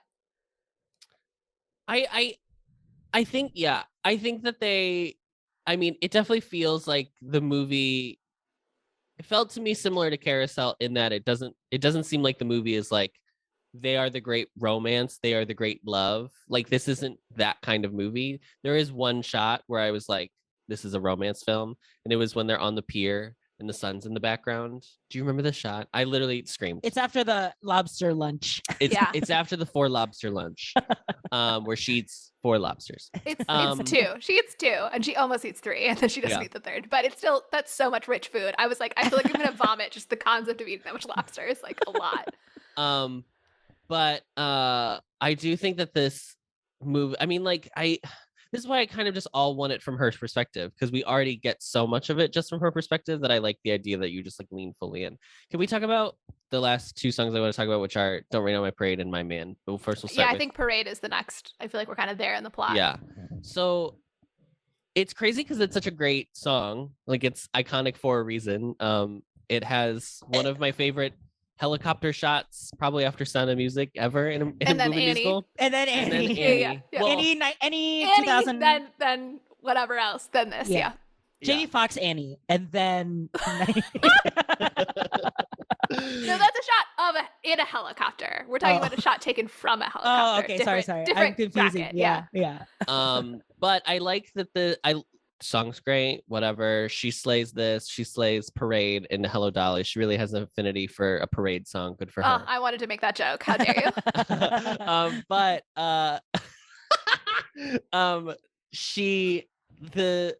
the bummer of the song is that she's like, the whole song is like a triumphant, like, I'm choosing my man. And it's like, you can easily take it out of context, other than the fact that she says, hey, Mr. Arnstein, here I am. But like, if you just don't think about what that's referring to, the song's a great song about being like, I'm going to stand up for what I believe in, and I'm not going to let others dictate my life. Great. We love. They don't need to know that it's choosing a man over a career. Right. You can't have it all, ladies. It's the most triumphant song about the worst decision she's ever made in her life. Yes. Yeah. There was a moment where Adam and I were like, wait, she grabbed this like water taxi to chase after this cruise ship. I don't think that's how it works anymore. And also the fact that they don't show the skyline, because obviously it'll be like the 60s 1967, yeah. So they're just tight shot on the boat. It's both a long-term and short-term bad decision, because both, she shouldn't marry this guy. He's clearly, he does not have his life together. He cannot support a relationship with another person. But also short-term, she has like a week left of tour. And then she's like, no, actually, I want to go be with him immediately. So I'm leaving the show. There's just like not even a need that she has to leave this show. She like puts everyone else in a bad position, because she's like, I need to be with the love of my life right now for no reason. Entirely arbitrary timeline. Yeah. Just to like hang out with him as he gambles on this boat. The entire time I was like, Emma, your personal assistant, is like, what am I gonna do? Yeah. Poor Emma. Poor Emma. Emma's not, I think it's her maid is what she is, and it's not good. Yeah, so I guess while she went on this cruise, because she ends up being her au pair or whatever when she has a family. The song's great. The orange with the like fur hat, great. What a clear shot of her in the train, though. Singing on a train, incredibly great. Clear. Singing on a boat, great. Singing, running. Run, Barbara, run. Run, Barbara, run.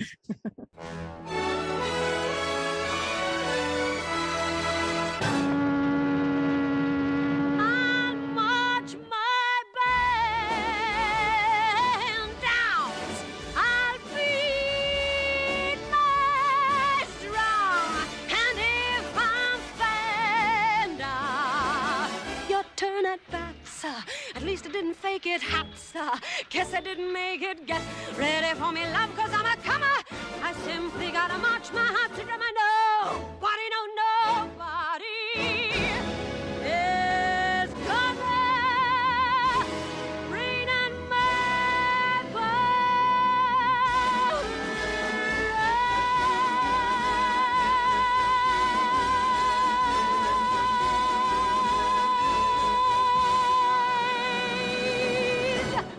Yeah, I mean, it's objectively great music. I feel that this number has now been ruined by becoming the try-hard music theater girl song, though.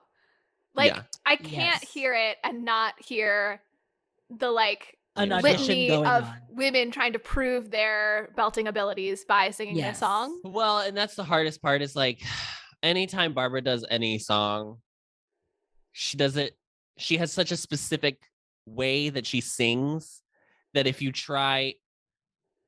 It's like anyone singing Somewhere Over the Rainbow. It's like, you're going to hear Judy first, and then you're going to have to be like, okay, this isn't Judy.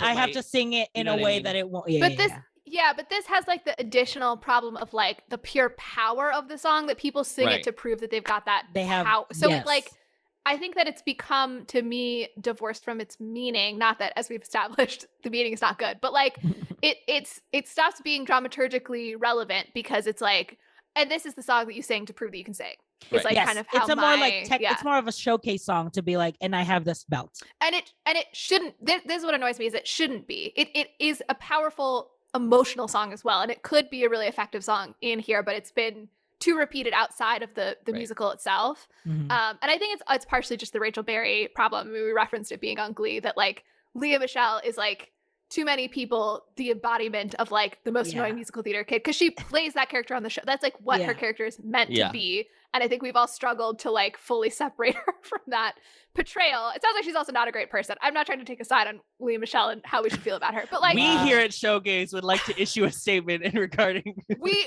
have forgiven Lea Michele for all of her racism, and we feel that we're the ones to do it. No, of course not. The point is that like it's hard for me to hear the song now in the same way that's hard for me to hear People as like just part of this musical. Right. But that's because it's too poppy. This one is too like showcasey Yeah. for me to hear it as within the plot. Yeah. It was weird watching this song not on screens at Sidetrack. my gay bar in Chicago, where I go to Musical Mondays, because that's Your where I gay mostly bar? hear- You my own gay that bar. now? I own. Yeah. I own 51% of this company. All right. And we come to The Torch song. the Torch song. This is My Man. First, I'm gonna play Fanny's version. This is the 1920. What year is it? It's 1921. 1921 is the one. I This is the found, yeah. 1921 version. And then I will play the Barbara film version. Oh my God, I love him so. He'll never know. All my life is just despair, but I don't care. When he takes me in his arms, the world is bright. All right. And what's the difference if I say I'll go away when I know I'll come back on my knees someday? For whatever my man is, I am his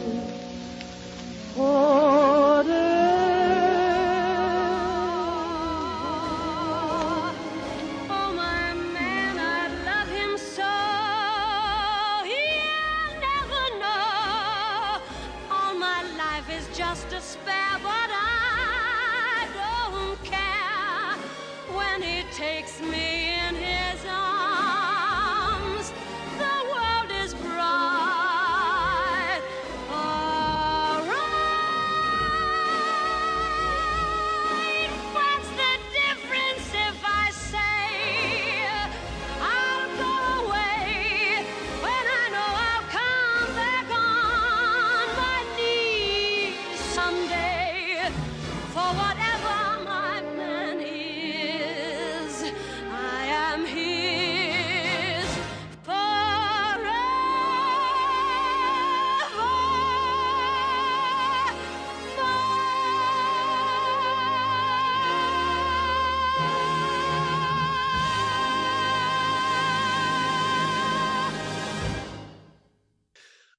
I don't get emotional at this song, which is weird because I get emotional at a lot of things. And this song, I can't tell if maybe it was just because on this watch I was just like tired, and I had like, I think I had started like looking at the Wikipedia page, so maybe I was like checked out. But that's probably it. But no, I've never watched this movie and like cried at the song, so it's not just like this one viewing. It's just I think just maybe because it's so clear. For me, I will say this. I feel that I feel like her and Omar Sharif have chemistry. I do not feel that they are in love with each other. Mm. I don't feel like this huge over like dramatic. Like Gone with the Wind. Yes, yes. like I will make bad decisions because of how much I love you. Yeah. Yeah. I think like it just always feels like she's like, he's so hot. I should do this because I'm horny So and he's attracted to him, hot. yeah.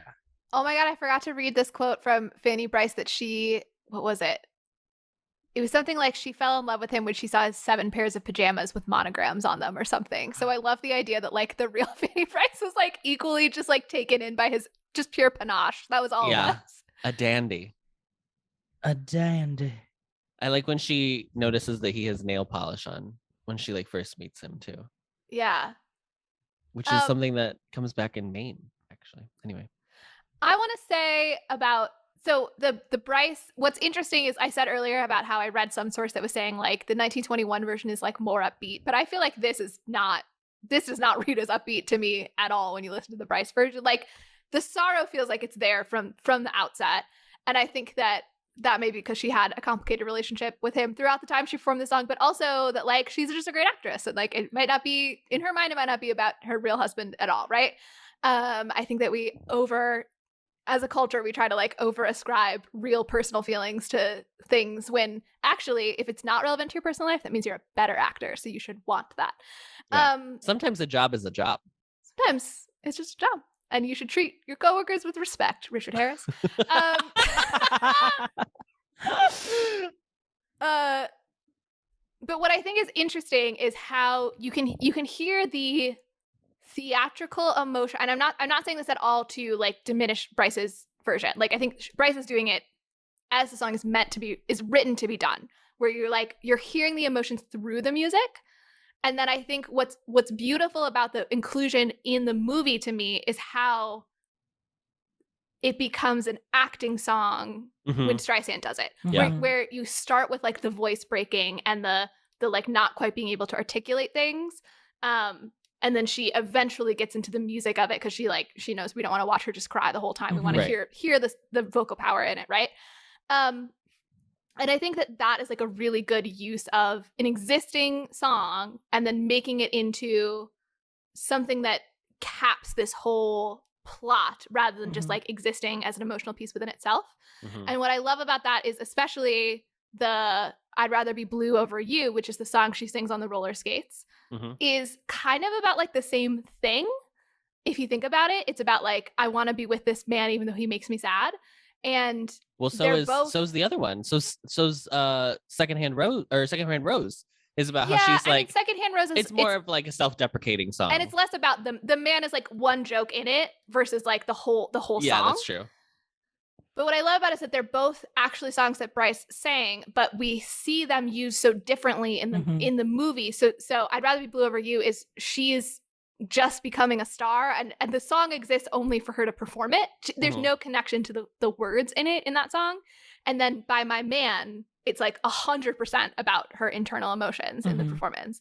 And I think that's like so smart that they found two songs that Bryce actually performed that could like so clearly parallel each other and like work so well to tell you about the journey that this character has been on. Yeah. And I just think My Man is just the perfect song for Barbara to show like her actual prowess over her singing voice, because I think like this perfectly captures like how Barbra Streisand emotes in a song is just completely her own way, how she'll like elongate phrases to kind of like give emphasis to that, and like very smart, like where she breaks off, like you said, like where she shows a little crackle or where she'll like be creative with like her consonants or like her, like how she like puts buttons on songs, and it's like the perfect Barbara song. I also love it how they use it in a somewhat contradictory way, where we just saw her break off the relationship and then she sings a song about how she'll stick by her man forever. And so it makes it clear to me that it's about an emotional truth, not like a literal truth, that she, while she won't be with him anymore, she's going to like stay loyal to him in her heart in some way forever, which I think is like a very heartbreaking notion. Yeah. But I also love the idea that it's a song that she has been doing in her set in the show, and like because of that conversation that day, that's when it takes on a new meaning. Like I think that's really beautiful as well, and also ties it does help tie up the bow of being like, but she is like a consummate professional at the end of the day, and she's still gonna like go do her job because Yeah. that's like what's important to her. Blah blah blah. Now, I agree with you, Adam, that I don't think that Sharif and Streisand's relationship on screen is this huge. It's not this like huge melodramatic, big scale love story to me. But there's also something like especially tragic then about the song where it's like, I don't like, even by the end, I don't even quite understand what she sees in him. And that makes it like even sadder that she's going to remain hung up on this guy for the rest of her life. This is why I'm like, it's so interesting if you just have the Fanny lens of this musical of like because like even in this, you don't really see whether or not he actually loves, like you assume because we get nothing that indicates that he doesn't love her. Yeah. So you just assume, but like everything that you get about their love story is from her. So it kind of, every time I watch this, I'm always like, but was it reciprocal? Was it like, is it just people can't get out of their own way? And like, and that's what his fatal flaw was, or? And this is not the most progressive thing, but I think in the world of the movie, the fact that he marries her is an indication that he loves her because he has so clearly articulated, like, right. I do not like making long-term plans. And then he's willing to like make a long-term plan to be with her. So to me, that really conveys that information. But I think you're right that it would be a more interesting one if we got it more from her skewed perspective. And if she was unsure about that, it could be interesting. I almost feel too that like, since he got that big winning in the ship, like basically that whole montage of Sadie Married Lady is like the ways that he reciprocated his love for her. But because it was in her perspective, it was just like, you know, a wave of everything all happening at once of like, it was perfect because we love were bombed. Yes. Yeah, he was exactly love bombed because he had the money to like, he's like, oh, I'm good. Like, yeah. I think, Adam, I wish that either if we had to keep Funny Girl where the A plot is Nick and Fanny, I almost said Fanny again, because if that's the A plot, I either wish she was wise to it the whole time, as seems like was more historically accurate, and it was a story about like almost like a Bonnie and Clyde of like they're both into this kind of high flying, because like I mean being a Ziegfeld Folly I'm sure was like a pretty like, you know, risky lifestyle in some way, like a very exciting way to live. And they like, we got more of the parallel of like, she takes risks too. Or I wish that it had been more from her warped perspective. And the gambling stuff was like, there were tiny hints that just like crack a little bit of her veneer as we go along. And like the audience maybe figures it out before she does, that he's so like financially unstable. And then that would be really nice as well to then like have it be this romantic bubble that we like slowly see it's gonna crack and then it all falls apart would also be cool. But I don't like it felt like they were a little bit in both camps since they weren't really in either for this version. I also wish I had just seen more general like passion from them, and I don't know if it was just because they were worried about like the war well, or just anything. Like I wish that we had gotten more of them being like, I feel like they kissed a bunch. So it's not like it doesn't happen in the film. You would like a pornographic scene is what. But I would like to see Omar Sharif's naked butt on my screen. Just like actual, everything's very like 1968 film where they're like alluding to them like laying down on the chaise lounge together. And like if it was more like their hot, fiery, intense passion is like why they keep making these destructive decisions, because they're like, well, this is so much. It's like those relationships that you see where they're like, they fight all the time, but then you know that they're also like having sex like rabbits, and that's why it's like they just can't stop with each other. SNL, there was like a running SNL bit that was like the couple that should be divorced, and it was Amy Poehler and Seth Meyers. Do you know what I'm talking about? No. Okay, I don't remember it's like the Richardsons or something, and they're like do a little intro song. They're like the Richardsons, the couple that should be divorced, and then they have all these scenes where they fight really insanely, and then they go off stage for like 3 seconds and come back, and they're like, so we just had sex, so now we're good. Yeah. I wish it's that energy, for sure. But I do think it's a beautiful song, and she sings Tom Hooper. She sings the first part. She sings the first part live. Hooper, have you heard of singing? Have you tried letting people actually sing in your musicals? I think that's what he tried to do, actually. Ugh.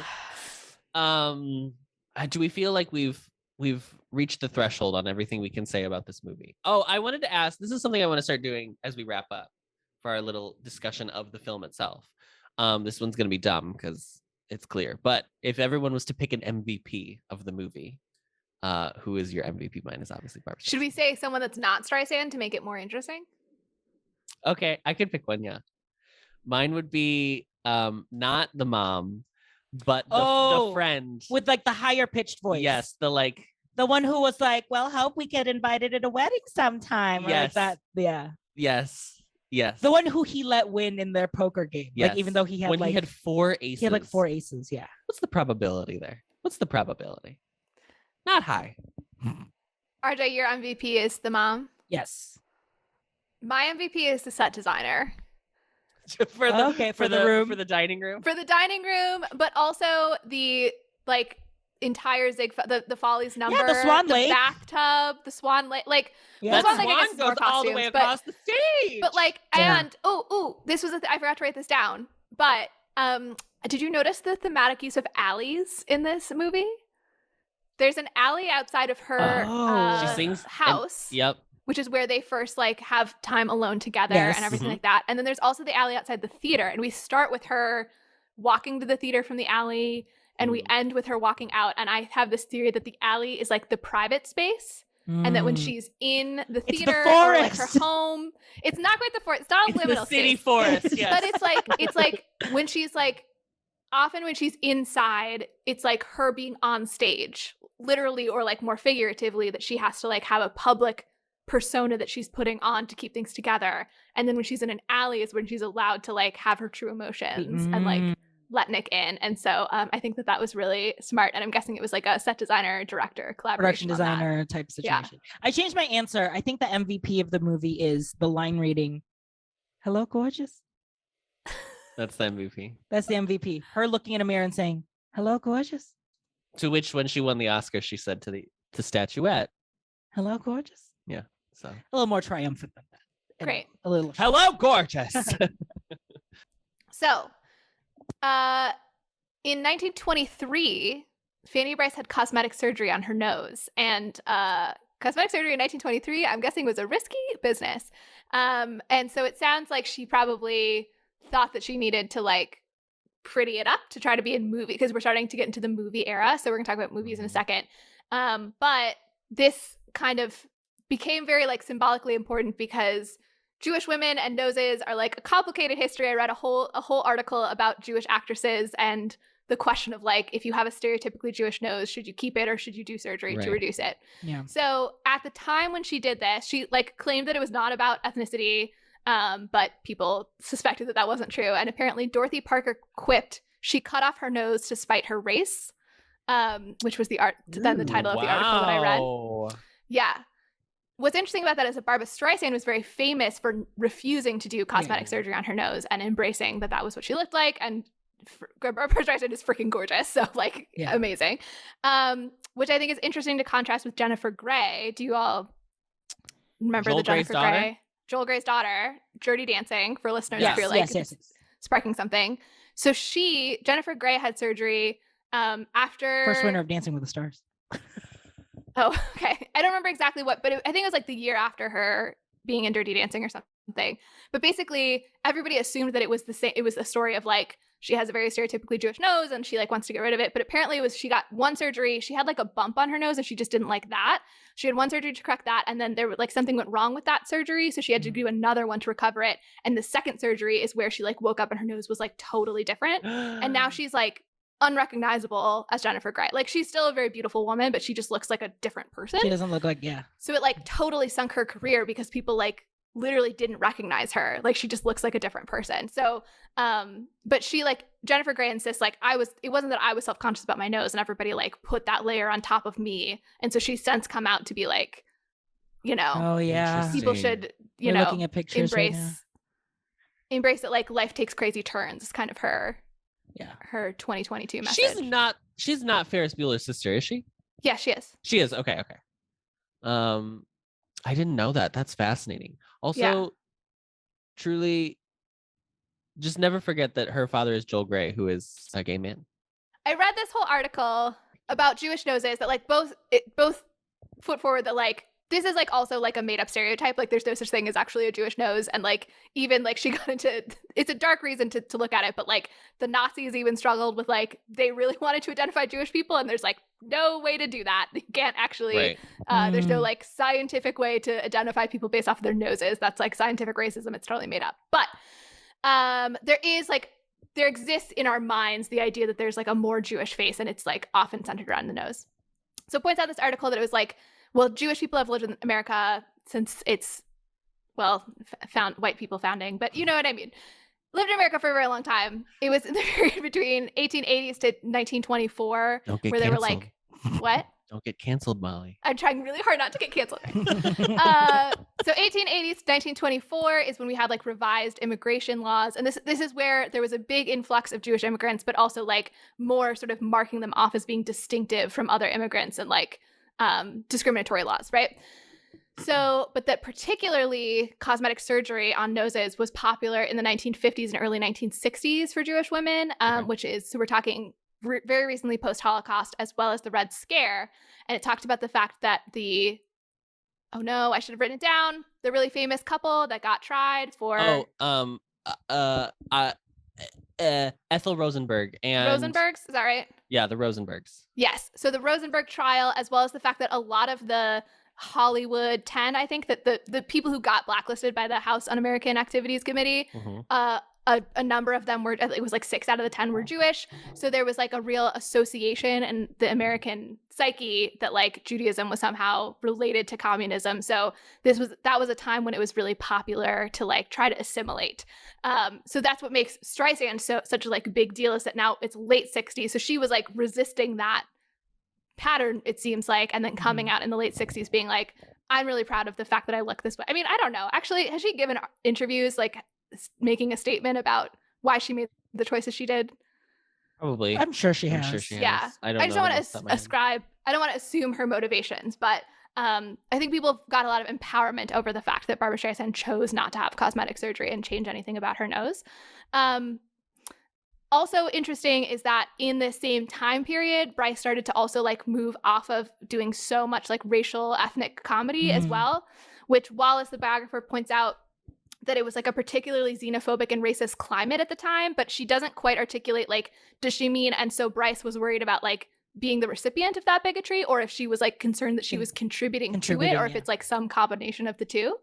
But Wallace also interestingly puts forward that Bryce's routines were only superficially Jewish and did not stem from a deep sense of ethnic or religious identity, which doesn't really seem like a claim you can necessarily make about a person who lived like 100 years ago. Like, I don't know that we can know her actual connection to the characters, but it was interesting to read from like what was clearly a very Jewish source of like a perspective on Bryce's comedy. So in 1928 is when she made the film My Man, which was like her big debut, and she was the first woman to star in a sound motion picture, but it was a big box office flop. So there's like no record basically of it anymore. There's like little bits of it, but it like doesn't kind of exist as a whole thing. And multiple sources seem to say that like they thought that it was her Yiddish, very Jewish styling that like didn't connect to Middle America, that people just like didn't have a framework to understand it. Whereas people in New York obviously had like dealt a lot more with the Jewish community and kind of understood that perspective more. So later in life, she had a really great radio career, particularly centered around the character Baby Snooks, which I think is the reference when Streisand's in that like baby doll dress when Nick gets arrested. And in her memoir, she acknowledged that the way that her career sort of dominated her life, but she also said that she had no regrets and that she lived her life the way I wanted to live. So I think that's really lovely. Yeah, that's, sorry, I had written something else about it, but that's not relevant to what I wanted to say here. So Bryce had an interesting life, and there was something fascinating about her relationship with Nick Arnstein, but was not the most fascinating thing about her at all. And it's the only thing that's too bad about Streisand's rendition in this movie is that probably we'll never get a different film adaptation of the life of Fanny Bryce, even though I think there may be more to say about it. Yeah. I also the only thing I know past this is she does get married again. Yes. And that is what Funny Lady, the sequel to Funny Girl, is based on. And the actor who plays the man she marries in the sequel is James Caan. Okay. These are the only things I know.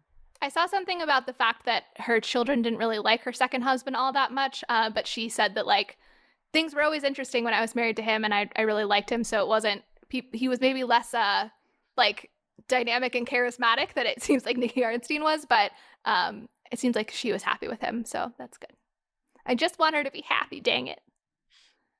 Oh, Franny. Oh, Franny, my good pal Franny that I know so well.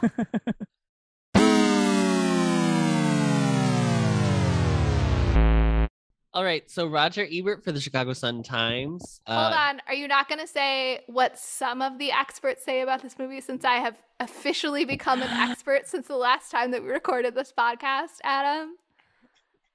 Yeah, go ask it. Okay, as of this recording, Molly is now has a PhD. Yeah. Yeah. Okay. Have you had a ceremony? Is there a ceremony? Do you walk? I could have gone to graduation, but I chose not to. Okay, so Molly has a PhD. She bought herself a sheet cake and said, "Congrats, grad." We alone in my apartment. We happily sent sent her a copy of Dr. Seuss's "Oh, the Places You'll Go," as is wont to do for any graduate. Any graduation. Any. And so now that leaves only RJ and I to be the clowns who have no idea what we're actually talking about. Molly is argued. They only have 1 degree in theater, and I have 3. So, I have enough degrees for the whole podcast. Yeah, I'll just give you guys my extras. So what are other professional opinions like Molly's? So Rotten Tomatoes has this movie at a 93%, certified fresh. Wow. 7 days a week. Roger Ebert from the Chicago Sun-Times wrote, "The trouble with Funny Girl is almost everything except Barbra Streisand. She is magnificent. But the film itself is perhaps the ultimate example of the roadshow musical gone overboard. It is overproduced, overphotographed, and overlong. The second half drags badly. The supporting characters are generally wooden. And in this movie, believe me, anyone who ain't Barbra Streisand is a supporting character. That makes the movie itself kind of schizo. We don't love that." Ooh. It was 1968 when he wrote this. It is impossible to praise Miss Streisand too highly. Hard to find much to praise about the rest of the film. Are you going to address why there's a picture of Home Goods in the middle? Because it was the ad that was playing in the like screen cap. God, I literally was like, is there a joke on the screenshot that he's going to do? Home Goods. What That's, Home Goods? It reminds me of this one YouTube video. Home Goods. Starring Barbra Streisand as the home. As home. Starring as the titular home. It's the titular home. Anyway, Ebert's right except for his ableist language, but yeah. Great. He doesn't win them all, but he usually gets it pretty right. I also think that term might have been one of those opposite attribution things where like it was a descriptor and then it got attached to a medical label. Do you know what I mean? Like he might not have been referencing the mental illness. I don't know enough about it. Well, it's good to comment then on it. Yeah, it's good for me to wildly speculate. That's what they teach you in PhD school. In PhD school. Renata Adler from the New York Times wrote, "It is a great credit to the talent of Barbra Streisand that one keeps hoping for 3 long, solid hours with intermission that Funny Girl will turn out to be something. An old-fashioned musical, a new-fashioned musical, a successful adaptation of the Broadway show, anything with just that breath of the genuine that makes you have a good time or want to cry at moments or respond as one does to musicals with excellent scores and great entertainers in them. Instead, the movie is an elaborate, painstaking launching pad with important talents of Hollywood, from the director William Wyler on down, treating Barbara rather fondly, improbably, and even patronizingly, as though they were firing off a gilded broccoli." I don't know what means. The classic gilded broccoli. We can all picture it in our minds. Oh my God. When I think of Barbara, I think of that gilded ass broccoli. Yeah, absolutely. It's the first thing people say about her. Yeah. Barbra Streisand, the gilded broccoli, Well, you know, I believe the is her age-old idiom, moniker. "Don't gild the broccoli." I think you're really gilding the broccoli on this one, you know? I think think that first sentence really gilded the problem. Oh, yeah, girl. Too long, girl. It's half the paragraph, girl. Miss Streisand's talent is very poignant and strong, but the movie almost does her in. So, lots of praise for Barbara, not a lot of praise for much of the rest of the film. Yeah, I resent Amazon Prime for taking out the intermission break that apparently existed when it was first released because I would have loved an indication of where would be a good time to take a break. I think also we have to briefly talk about the revival, right? Should we do that before the Letterboxd reviews? With Beanie? That it's gotten bad reviews? Is that what we want to talk about? I just wanted to say that to the point of all of these reviews about how like it's all Streisand. Yeah. I read a couple reviews of the current revival and people said like she can't get out of Streisand's shadow. That like and that one, the musical is exposed for not being a very good musical when you don't have Barbra Streisand level talent in that role. And they're like, she's good. She's just not Barbra Streisand, which you can't really blame her for. And it's impossible to watch this and not compare somebody to Barbra Streisand. So I think that's it's a little bit sad. Well, I was going to say it's a little bit sad because that means maybe this musical can never be done again, but also it's not good. So that's fine. I think it's okay that maybe down the road there will be a new Barbra Streisand, a new Barbra Streisand in their own right will appear. And I did not know that the book was rewritten for the revival. I think it was retooled, but not rewritten. I shouldn't say rewritten. Yeah. Retooled. Do you know who it's retooled by? Harvey Fierstein. I also got very confused that one of the reviews mentioned that it didn't have I'd Rather Be Blue for You, Secondhand Rose, or My Man in it, all the Bryce songs. And then I was like, so were those added to the movie version or did they cut them from the stage show for Feldstein? And that's a really weird decision. And also, what does it end on if it's not My Man? Yeah, that's weird. I don't know. So I don't know if there might also be some book choices that weren't the best. I read a review that it just ends on her going to an apple orchard and just looking at the sun. Yeah, which is, Well, that's the class. I mean, everyone always says if you don't know how to end your musical, send them to an apple orchard and have a quiet conversation. So I guess that's probably what they went with. Yeah. But on Letterboxd, the people like RJ and I listen to our previous episode. Oh, they're loving it. They're rolling right now. They're cackling. Liv gives it 4 stars and says, I can't believe they made a whole movie about that song from Glee, Rachel Berry's Impact. Amazing. River gave it 3.5 stars and said, Barbra Streisand, would you like to go on a date with me? I don't know if she's responded. And Dan gave it 5 stars and said, I laughed. I cried a number of times. I sweat. I danced. I got a shot. I ate. And I had many epiphanies. Now, Molly, do you know what this is referencing? I don't. If you click the link underneath that review. I was just about to say, like, wow, Adam, you did a really great job of capturing the punctuation of that line. But now I'm very excited to see. I'm sure that you're going to play this for the listeners.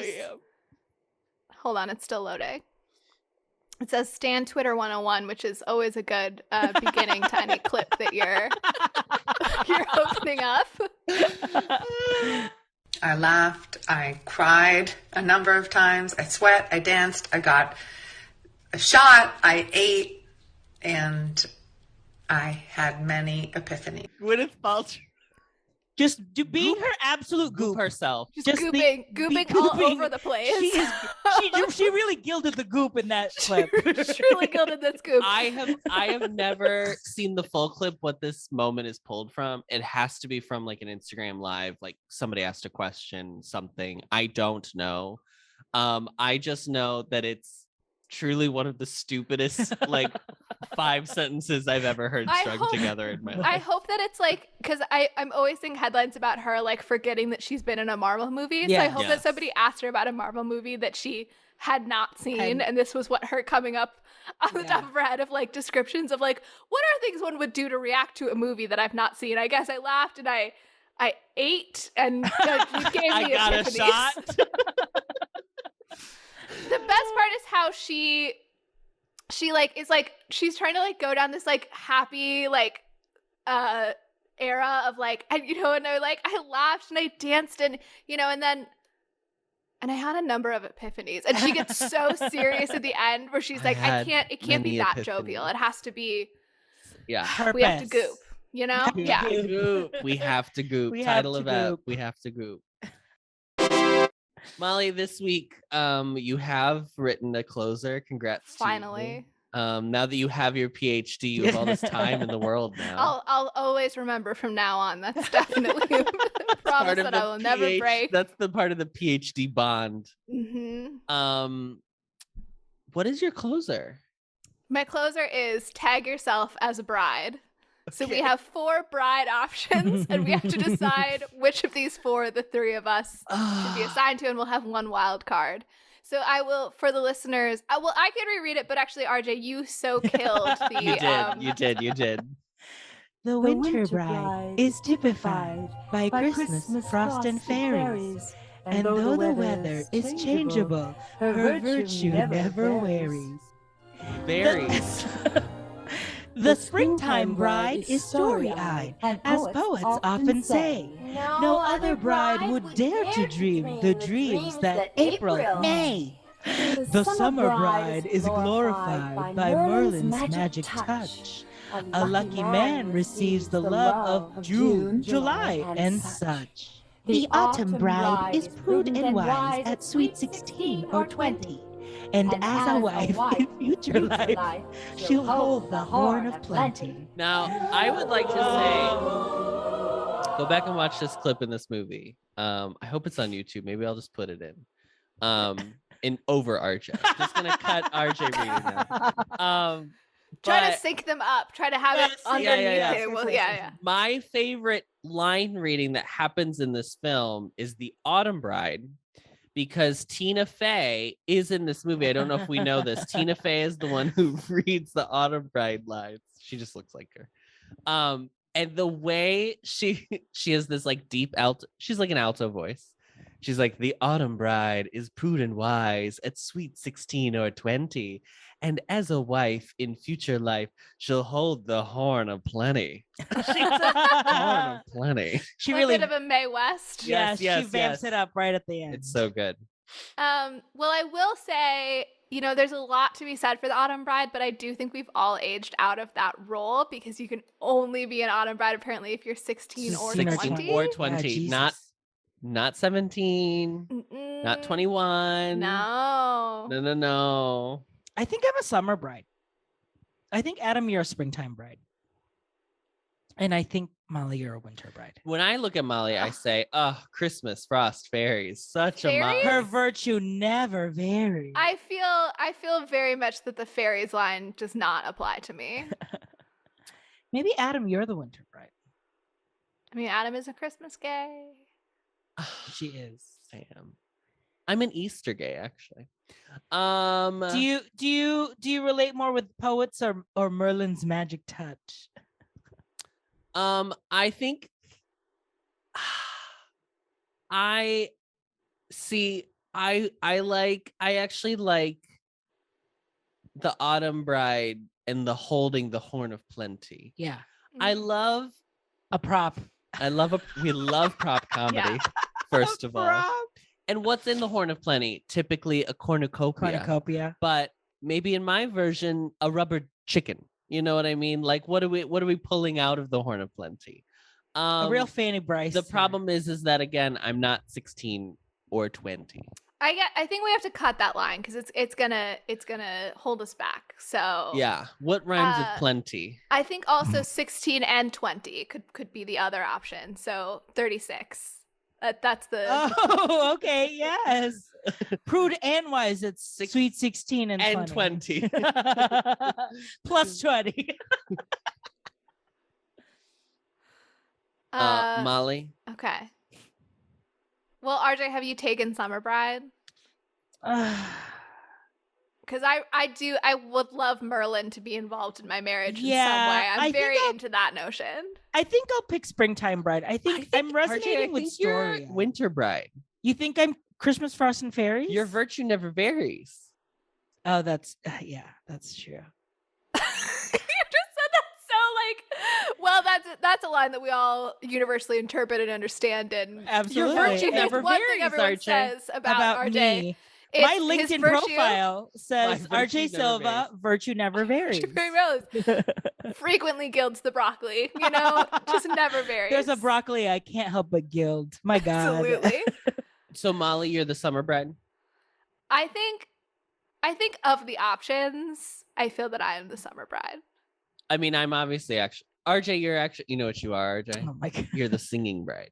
I am the singing bride. Well, we'd all be the singing bride if That's true. If that was a goddamn option.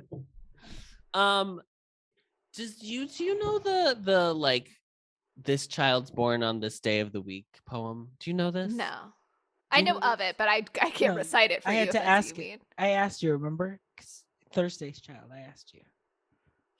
It just reminds me of this poem, so I'm gonna tell it to you. And then we can Monday's Child, what day of the week I was born now. Yeah, look up what day of the week you were born on. I was born on a Sunday. I was a Friday. RJ was a Friday. I am loving. Oh, mine was also a Friday. Okay. Okay.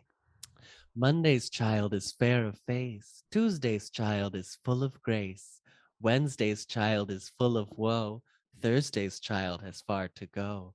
Friday's child is loving and giving. Saturday's child works hard for a living. And the child born on the Sabbath day is bonny and blithe and good and gay. Well, okay. Mama, Miss Mama was born on Sunday. Hey. Accurate for Adam. Generous and loving are two words that no one would ever use to describe me. So I don't know what that's about. Yeah. Maybe you were born on the wrong day. I was. Wait, what's Thursday? Has far to go. As far to go. The places you'll go. Places you'll go, Molly. I was born like in the middle of the night, so I'm not sure how close I was to being a Thursday. So I think maybe that's really just what claim that for your. If you had come out like a little bit sooner, that can be your reality. I mean, if they could rewrite Fanny Bryce's story in this movie, absolutely. My reality is that I was born on a Thursday, and no one can take that away from me. So we've decided that RJ is winter. Yeah. I'm summer and Adam is autumn. Yeah. And Friedrich can be springtime. Friedrich can be springtime. Dreaming the dreams that no one would dare to dream. He is. Friedrich is story-eyed, I would say. Lovely. Yeah. Friedrich loves to sleep, so no other bride would dare to dream the dreams that April, May, June. July, August. I will say when I heard this, I was misled because I thought they were going to be, I can't wait to hear how they add September, October into the autumn. They didn't do it. That's true. There's also no months though in the winter one. Okay, well, this was fun. What an amazing episode. RJ, take it away. No, nobody, no, is gonna rain on my parade.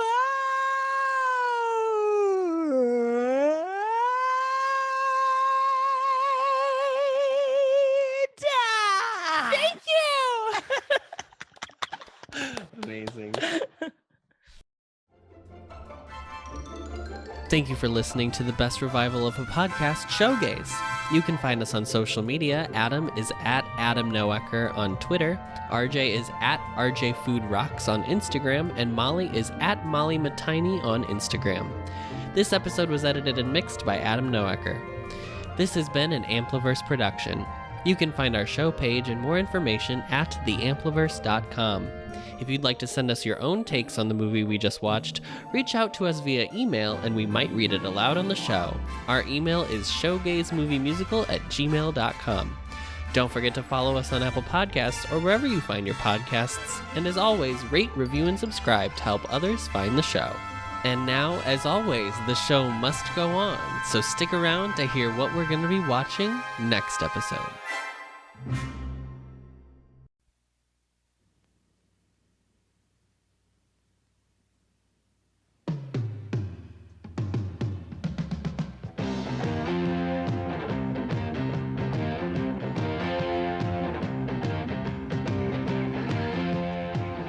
this is going to be a wonderful year, Blanche. Oh, wonderful. Spending my vacation in the summer sun. Getting lots of action, having lots of fun. Snoring like a bandit to the bumble birds. Summer came down to September birds. Whoa, it's me. Personally, I think that being late demonstrates terrible leadership qualities. Well, I'm not waiting anymore. Here she is. Well, We're going to be late. Let's go. Geometry and history is just a pain. Biology and chemistry destroys my brain. Well, don't they know that I deserve a better fate? I'm really much too young. when your cousin Sandy told me you were coming to school in America, I said, Sandy, any cousin of yours is a cousin of mine. Hey, you caught it. How tall are you? Never mind. We'll put high heels on your sneakers, and we'll make you a center. And I saw this angel hopping down the street. I said, hey, pretty baby, how's about a date? Hello, boys. Good morning, Miss Mason. I would really love to see all of you in music appreciation this year, okay? I'd like to see all of you in music appreciation this year. You just might. Oh, I think I'm in love.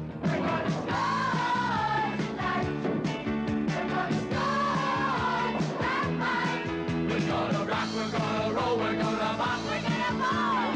Sports, sports, sports, sports, sports. Tonight. It's better to play with a group than with yourself. We're going prowling. We're going prowling. Tonight.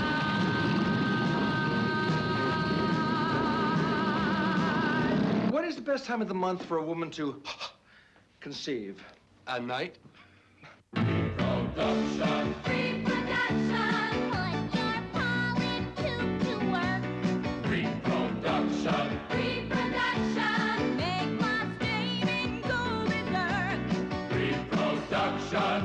I don't think they even know what a pistol is. I got your pistol right here. I've missed my last 2 periods. That's all right, dear. You can make them up after school.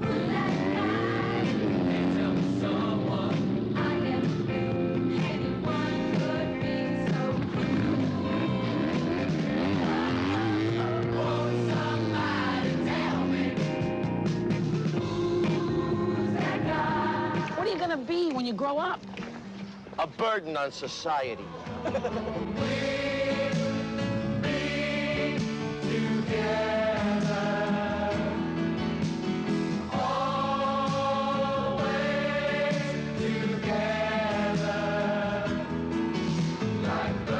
Grease 2, the feeling goes on forever.